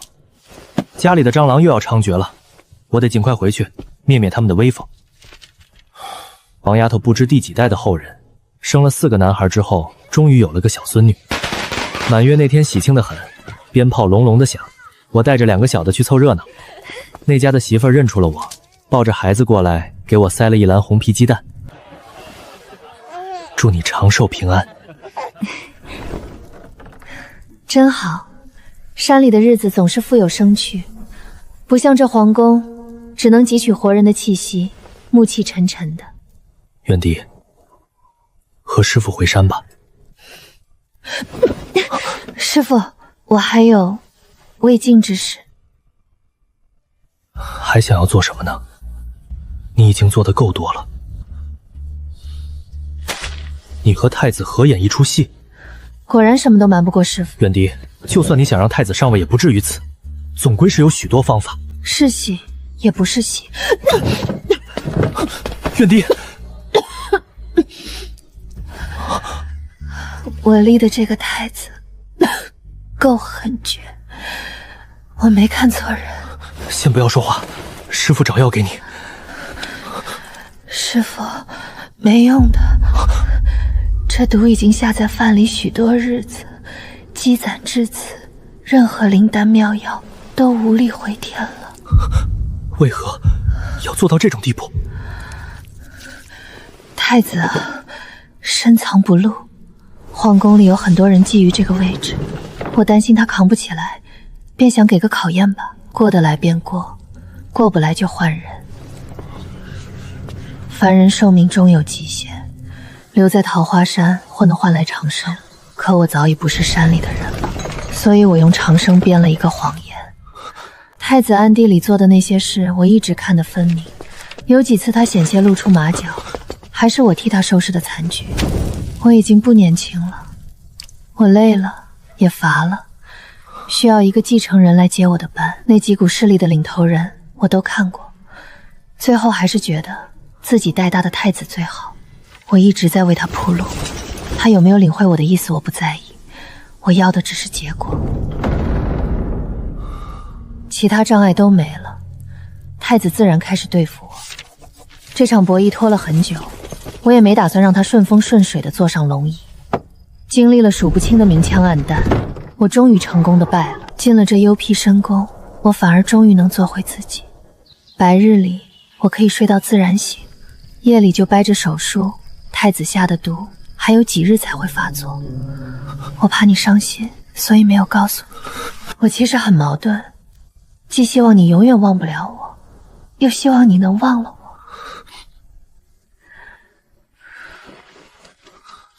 师父，我想回山里看看了。小桃，在最后帮太子一把。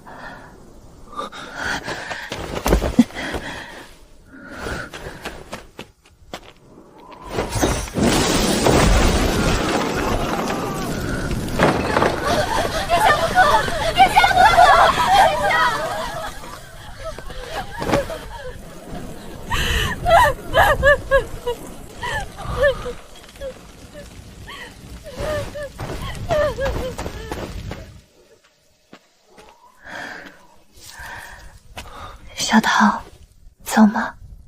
走。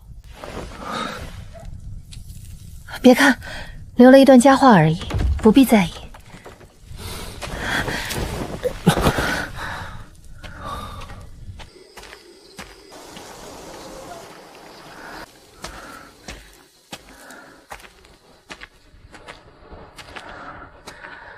到了。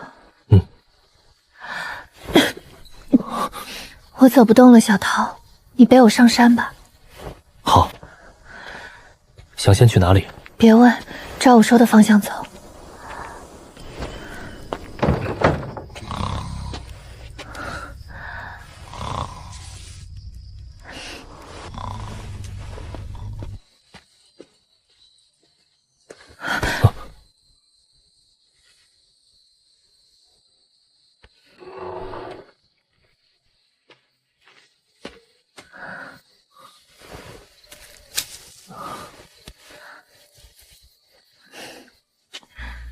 我小时候总觉得桃花山特别大，那时候觉得几天几夜都逛不完，那时候哪里都是没见过的花和树，什么都觉得新奇。我那时最大的乐趣就是去找这座山的边界，最高处我去过，最尽头也走过，西边还留了一个很高的石堆。可几年之后，这山我也就走遍了，我便觉得这座山好像也变小了。山和师父都很好，可我山外的事情还没做完，怎么能贪恋这里的安逸？所以我还是离开了桃花山。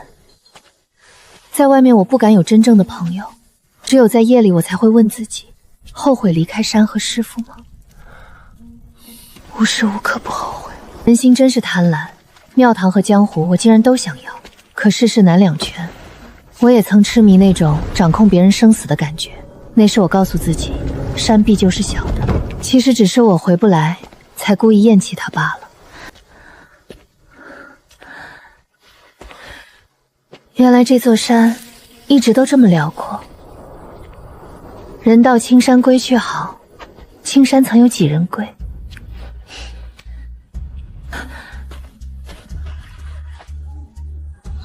小桃，就是这里，拐个弯，到了。看来我的记性还不错。小桃，把我放下来吧，我去跟大师兄打个招呼，好让他引我上路。师兄，虽然你我素未谋面，但很快我们就要相遇了。晚了几十年才来打招呼，师兄别见怪。师兄，我叫陆远迪，是小桃后来收下的徒弟。后来我离开桃花山，去了庙堂，也做过许多年的皇帝。顾师兄若肯照拂，来世便让我投奔一个好人家吧。可万一师兄已经转世为人了，怎么办呢？罢了，不管这些。总之，看在同门情谊上，若我们真能相遇，还请师兄捞妹妹一把，争取下辈子继续做人。后来小桃又收了3师妹和4师弟，他们比我们好，至少如今还陪在小桃身边。16、17岁的你和我都在山外打打杀杀，四处结仇，还要小桃先后出山替我们收拾烂摊子。师兄，你当年出山以后有没有后悔过？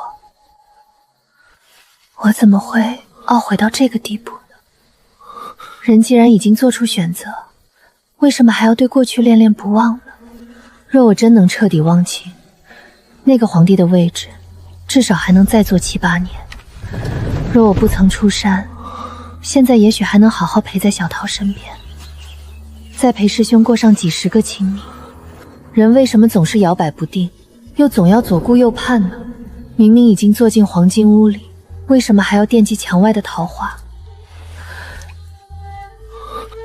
师兄，你相信轮回转世吗？我想了想，你还是别带我投胎了。重来一世，我大概还是会活得糊涂。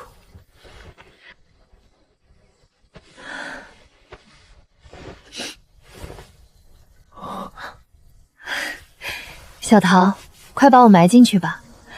那坑留了许多年，终于能派上用场了。我以前一直在想，我死以后，你会不会也这样怀念我？你会像怀念故园那样记得我吗？毕竟我做过许多恶事，现在一切都值得了，有人不会忘记我。小桃，你还记得我们第一次见面吗？那时我还猜你的眠是绵绵思远道的眠，是我最欲眠的眠。我当时想的不过是酣梦一场，人来人去都随他们。可我不一样，我总是流连忘返，什么都舍不得。远道不可思，素昔梦见之。梦见在我旁，忽觉在他乡。有些事从一开始便已经注定了。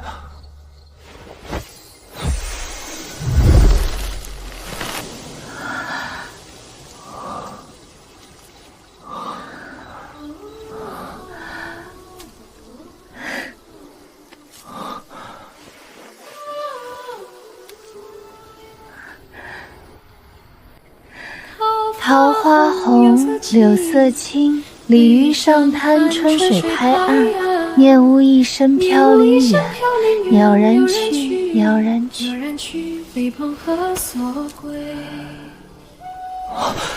袅然去，飞蓬何所归？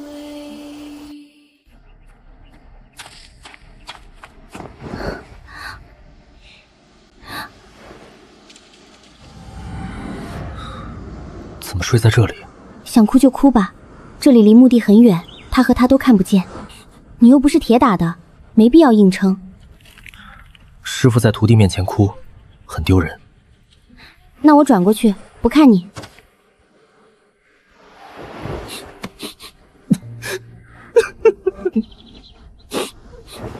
好歹也是1000来岁的人了，怎么跟小孩似的乱嚎？你刚刚还说不用硬撑着。意思意思，哭一哭就行了。你把自己哭死过去，我还得现埋。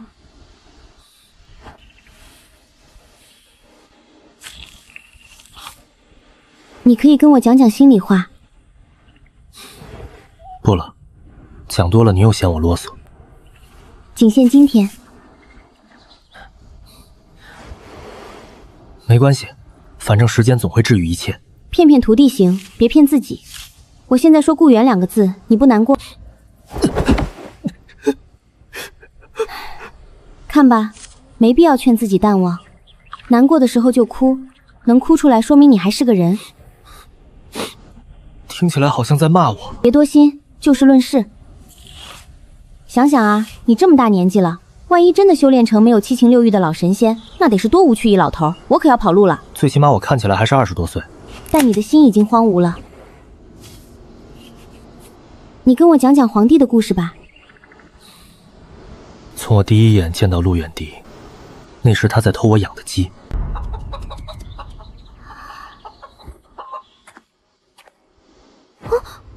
他被迫留到山上修习练剑，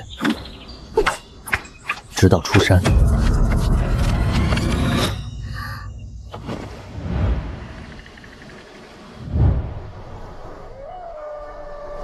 后来的故事便人人传颂。他勤政爱民，天下太平，和清海晏。小桃，我是个好孩子吗？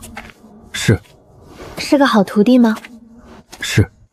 是个好皇帝吗？是。真好。那我现在终于可以谁都不是了。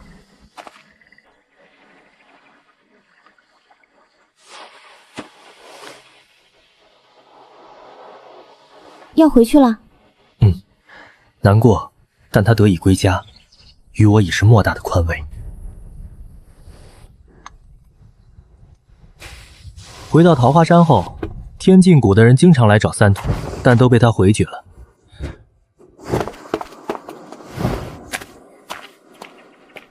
无常在离去后，只剩下黄答应一直光接了。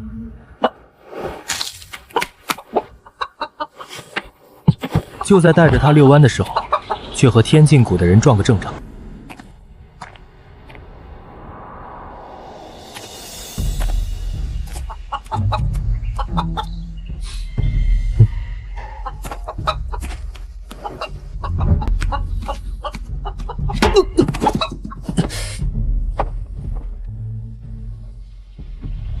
我的果子掉了，烦劳你递来。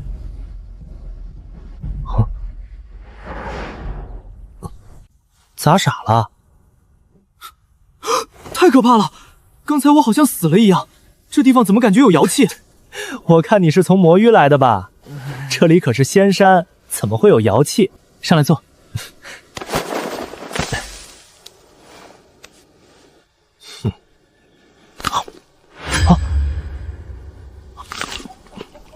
这味道。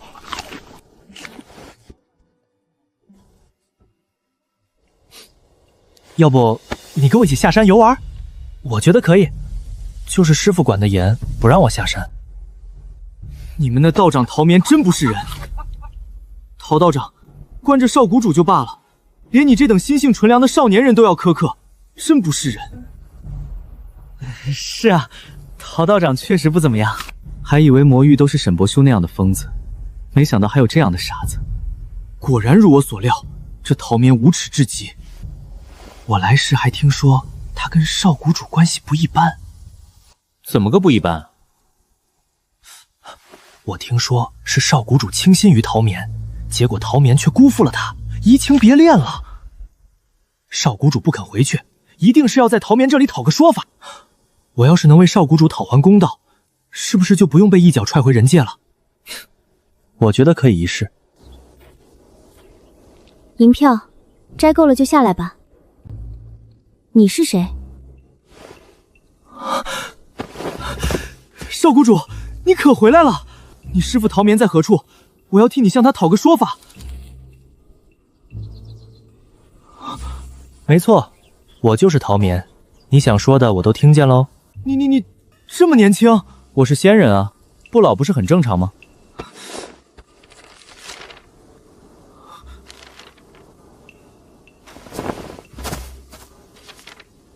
还真不像，不能怪你。这下认清楚了吧？认清了就回去吧，我是不会离开桃花山的。不行，你必须得跟我回去，或者让我也留在这儿。这是何苦？我看你的脸色也不是很情愿。谷里的人逼我跟你成亲，我自己回去怎么交代？我也不回了。和谁结婚？和你。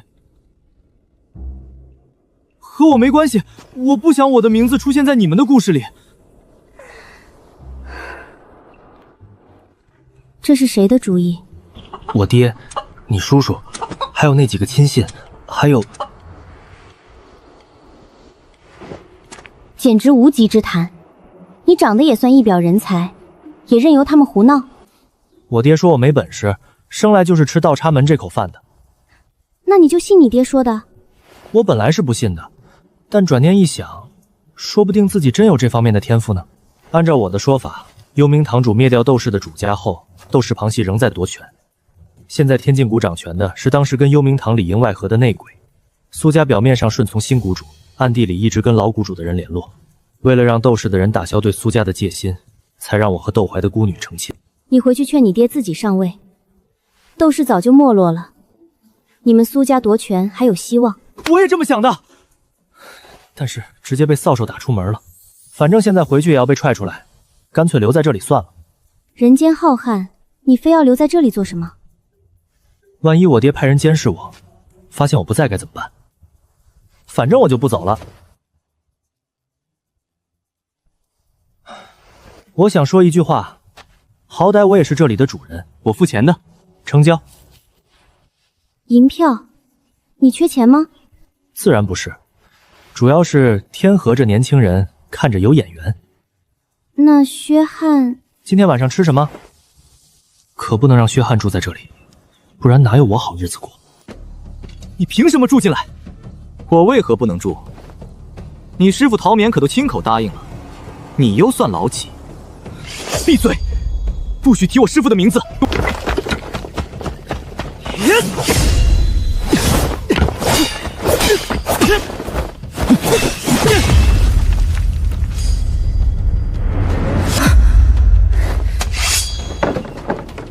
打吧打吧，别拆了房顶就行。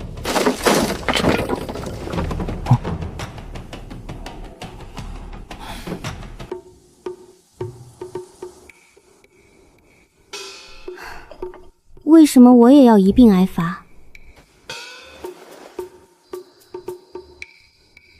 师傅偏心，又不是我先闹事，凭什么跟他顶一样多的碗？你们两个半斤八两，还嘴硬。明天天一亮，把房子修好，都听见没？听见了。声音大点儿，没吃饭吗？没吃。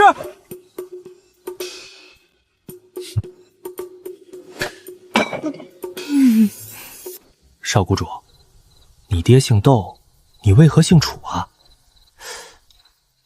难道你不是你爹亲生的？闭上你的破嘴，会不会说话？不会说就忍着。小时候被一秀才收养，秀才姓楚，我便随了他的姓。哦，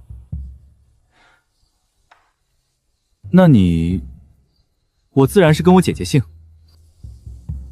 你们俩长得不像呀，亲姐弟？不是，弟弟是我捡来的。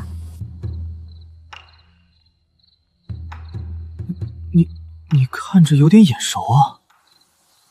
怪了怪了，就在嘴边，怎么也说不出长得像谁。别白费力气了，还以为你能说出多么惊天动地的真相呢。哎呦，我真的眼熟。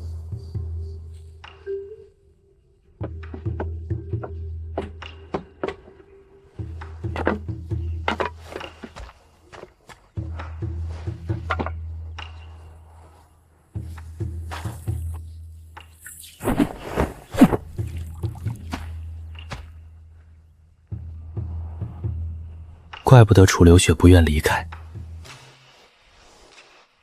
你在做什么？我在用一种全新的方式沟通天地万灵，与万物齐一。你该不会是下不来了吧？那你还不赶快搭把手？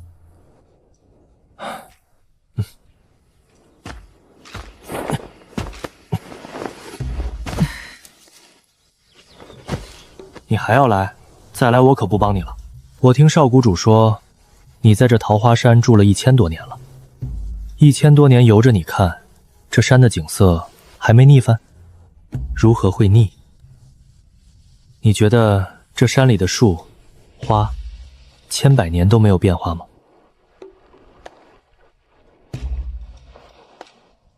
它们一直都在变化。你摸摸看。硌手。你觉得你摸到了什么？这不是废话吗？树皮。难道你还能摸出别的东西？虫子？我摸到的也是树皮。我是不是听了几句废话？年轻人浮躁，听我说完呢。我摸到的也是树皮，但不只是当下的这一小块树皮，万物和人一样，都在生长消亡。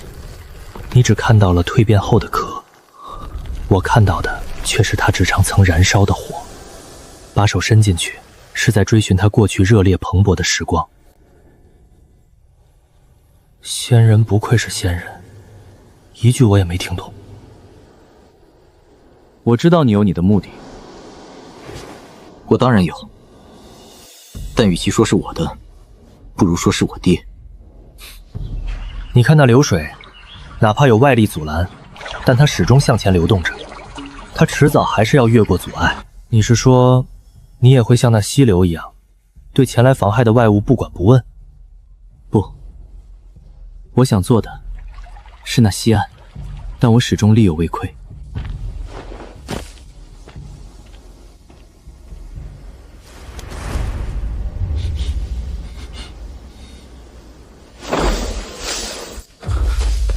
血的味道是妖怪的血，还有魔。谁敢在仙人的眼皮子底下作祟，真是天大的胆子！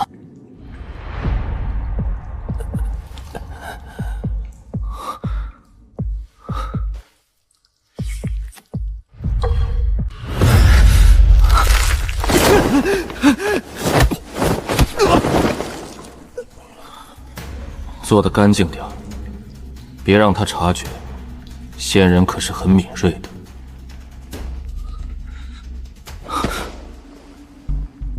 你不向师父告发我？为何要告发？你是魔，我也是。我明白你在做什么。看来你在陶眠的面前伪装的还不错。你生旦骨血，身体应该魔化的很厉害才对。能维持凡人的外形，恐怕是下了不少力气吧。不要让我师父知晓此事。你很在意陶眠，你师父是仙，你是魔。楚随烟，你本就不该拜在他的门下。你姐姐于修炼一途并无天赋，心思也不在此道。她拜陶眠为师，无非求个庇护。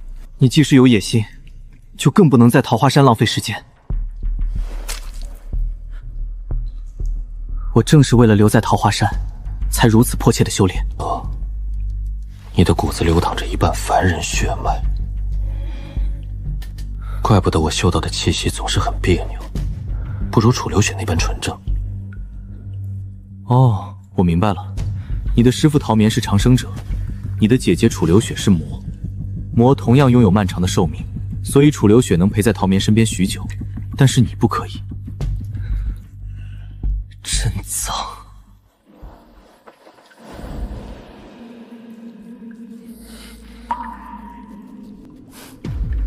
你比你姐姐更值得扶持。这些吃的再多也没用，杯水车薪。你想要更快魔化，就要听我的话。敢来吗？走上这条路，可就不能回头了。随烟，随烟，有2人没入座，不许偷吃。没有吃。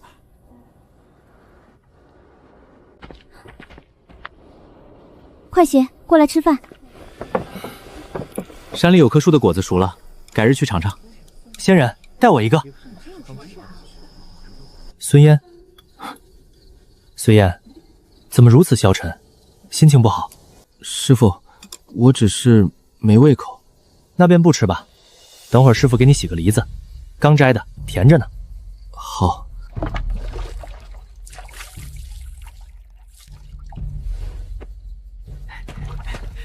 仙人，要不咱俩分了这个？那可不行。梨是不能分着吃的，他不喜欢，你别难为他。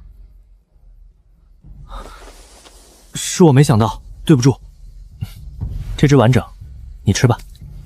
仙人真是怪，明明当初我提出花钱留下，他还很欢喜的模样，但又不真的占有什么，视一切如浮烟。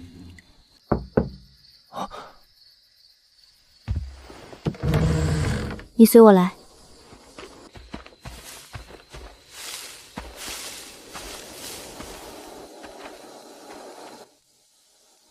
流血真的是魔吗？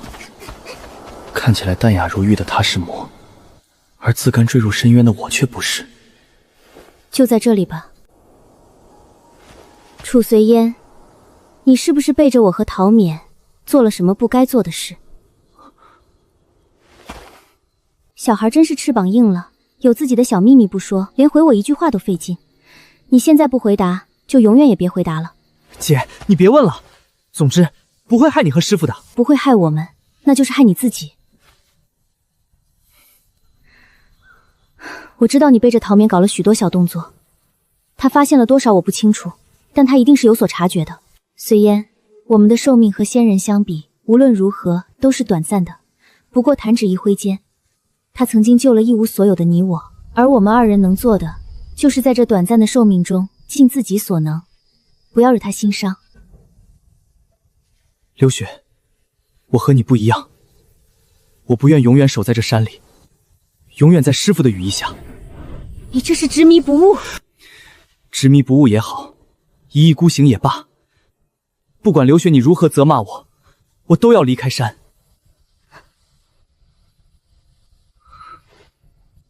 我走了，流雪。小陶师傅那边，你就劳烦替我代为研制。你还记得小时候我跟你说过的话吗？不记得了。我们曾经聊过太多太多。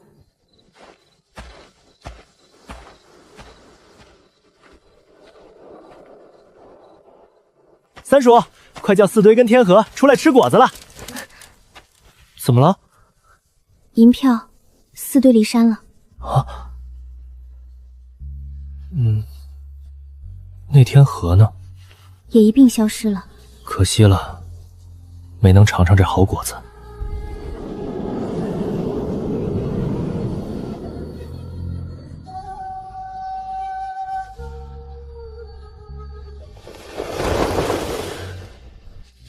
要来你自己来，别带个小拖油瓶。那我不去了。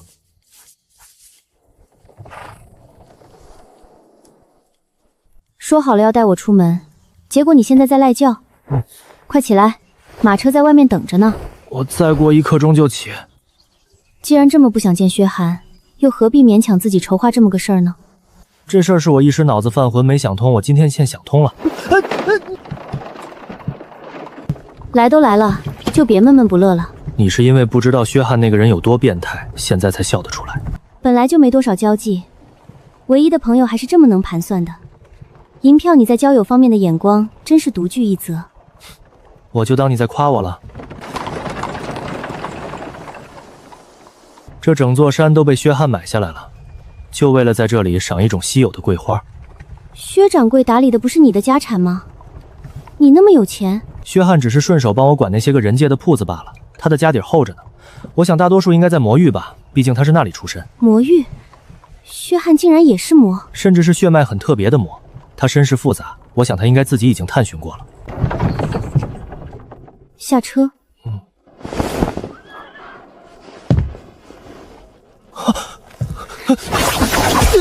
薛汉，你又来这套！你这回的捆仙索怎么更结实了？新鲜货，刚叫人从千灯楼带回来的。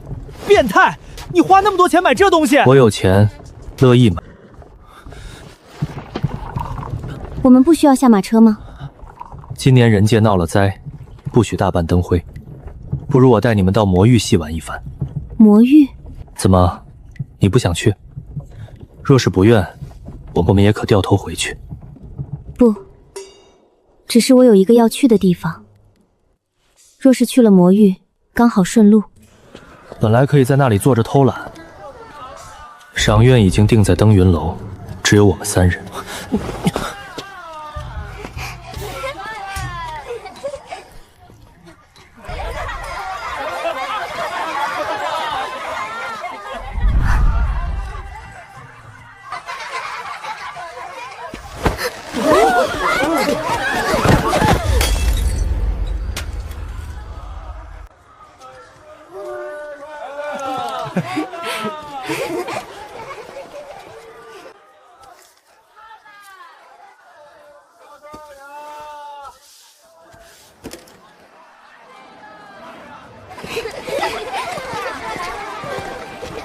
回去给随烟看看。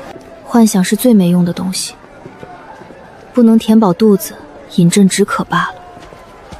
不属于我的东西，偷来、抢来、捡来都没用。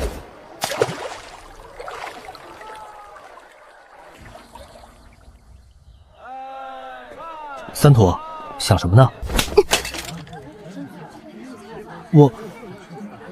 也许这样，再不相见也好。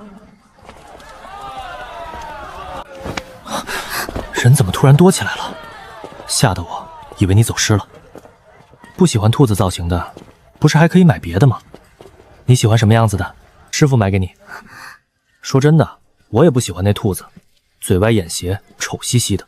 师傅给你买个老虎的，最起码看着威风。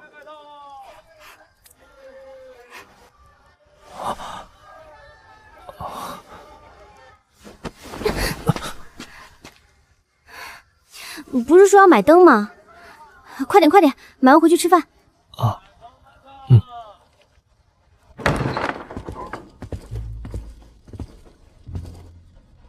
你都多大年纪了，还喜欢这些小孩子喜欢的玩意儿？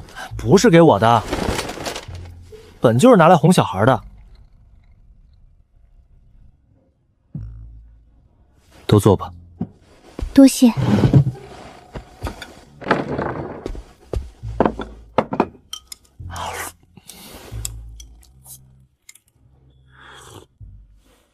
听说啊，幽冥堂最近刚找回来一个小儿子，叫谭放，也是没办法。谭渊原本不是有个独生子，前几日和朋友游河，不慎落水溺亡了。一个血统纯正的魔，居然能被水淹死，多荒谬的事！老堂主谭渊现在疾病缠身，怕是时日多多了。可幽冥堂这么大的家业，总得有人接手，偏偏唯一的儿子又这么没了。结果就在这节骨眼上，幽冥堂突然找回了一个少年。还说那少年是谭渊流落在外的亲生儿子，谭渊认，其他几个分堂的掌事可不认。现在幽冥堂都快乱成一锅粥了。哦，隔壁雅间的客人赠酒一壶，请这间的贵客笑纳。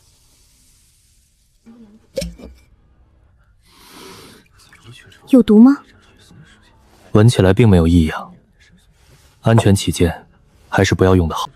若想知道隔壁坐着的是谁，点壶酒回送便好，不必劳烦。我心里有几个人选，既然对方不愿露面，那就罢了。听说那谭放是谭堂主早年在外风流流留下的，谁知道是哪个女人生的？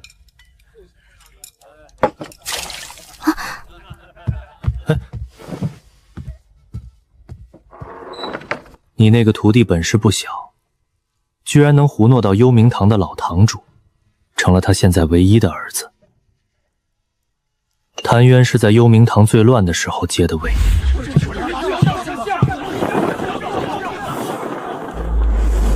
后来甚至一度压过天禁谷，天禁谷没能吞下来。可他最大的毛病是贪色。谭渊虽然风流，却只有一个儿子，后来却莫名其妙淹死了。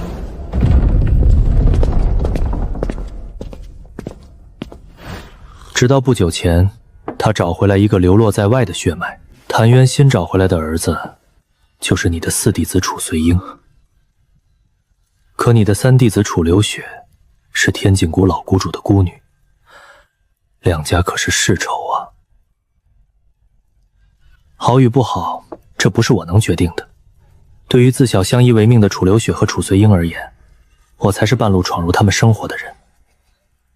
如果你的两个徒弟反目，那你又该如何自处？我不知道。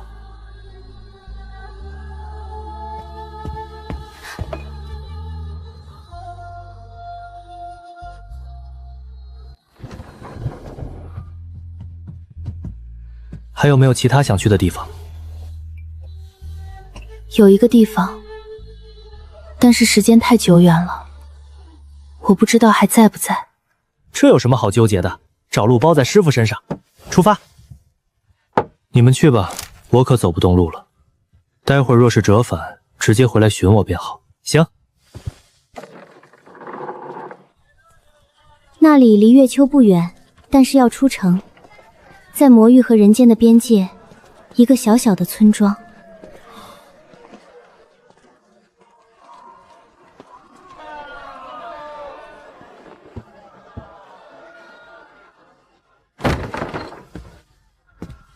酒气未消，先别回堂内，免得食言被抓住马脚。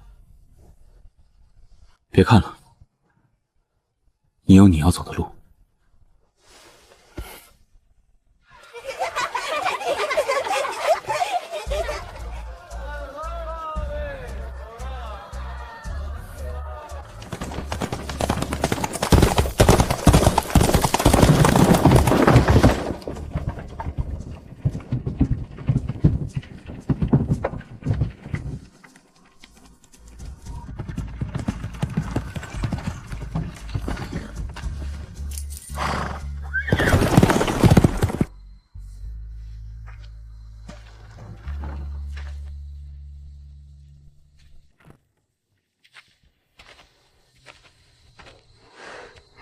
还活着。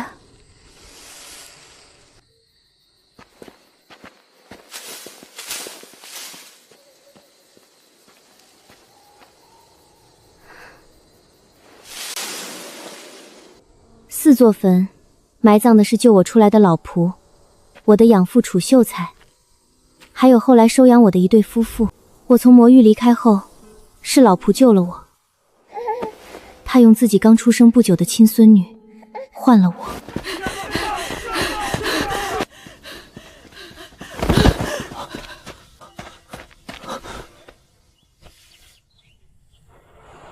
流雪，他给我取这个名字，不是因为冬日的雪天，而是因为那飘雪似的飞花。没多久，老仆就被愧疚折磨垮了，他总梦见自己的孙女。最后，他带着悔恨和歉疚，走向了终结。从那以后，我便和秀才相依为命。他教我识字，也教我观星，还带我上山认药，也认毒。这叫夹竹桃，有毒，却也能入药。花本无辜，善恶只在用它的人。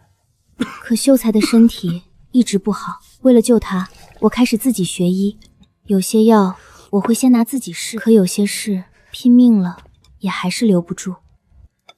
别再拿自己试药了。那一晚，他把我的身世都告诉了我。爱有尽境，恨却无穷矣。冤冤相报，哪里是尽头呢？我知道，他是被人下了毒。他最后走得很安静。他早就知道自己时日无多，也替我找好了去处。你叫什么名字？楚流雪。秀才把自己的家底都给了他们，他们才肯留下我。寄人篱下后，我在他们家里和仆人也没什么区别。但那时候我并不恨他们，直到他们把我卖掉，我第一次知道了什么叫恨。我的恩人埋葬于此，我的仇人也埋葬于此，还有一座是我早早给自己准备的，只是后来又几度放弃。陶眠，你是至善之人，和你相处会让人忘记机心，也忘记来时的仇恨。可我修行不够，恨与爱终究无法释怀。我真的想象过那样的日子，如果随烟未曾下山的话。你从何时起知晓死对的真实身份？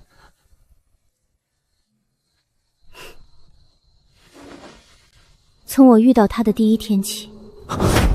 他的母亲是个歌女，年轻时他曾与谭渊有过一段情缘，后来他抱着随晕想去找谭渊讨一个说法。从那一天开始，我就知道他是谭渊的儿子。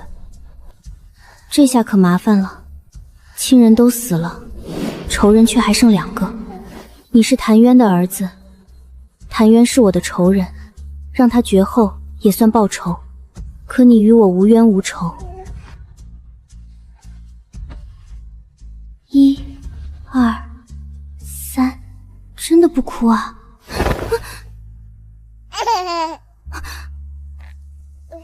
怎么会有这么丑的小孩？再等等吧，反正一时也杀不死谭渊。这么纠结的事，我想着以后再烦恼。然后我就一直带着他，直到遇见你。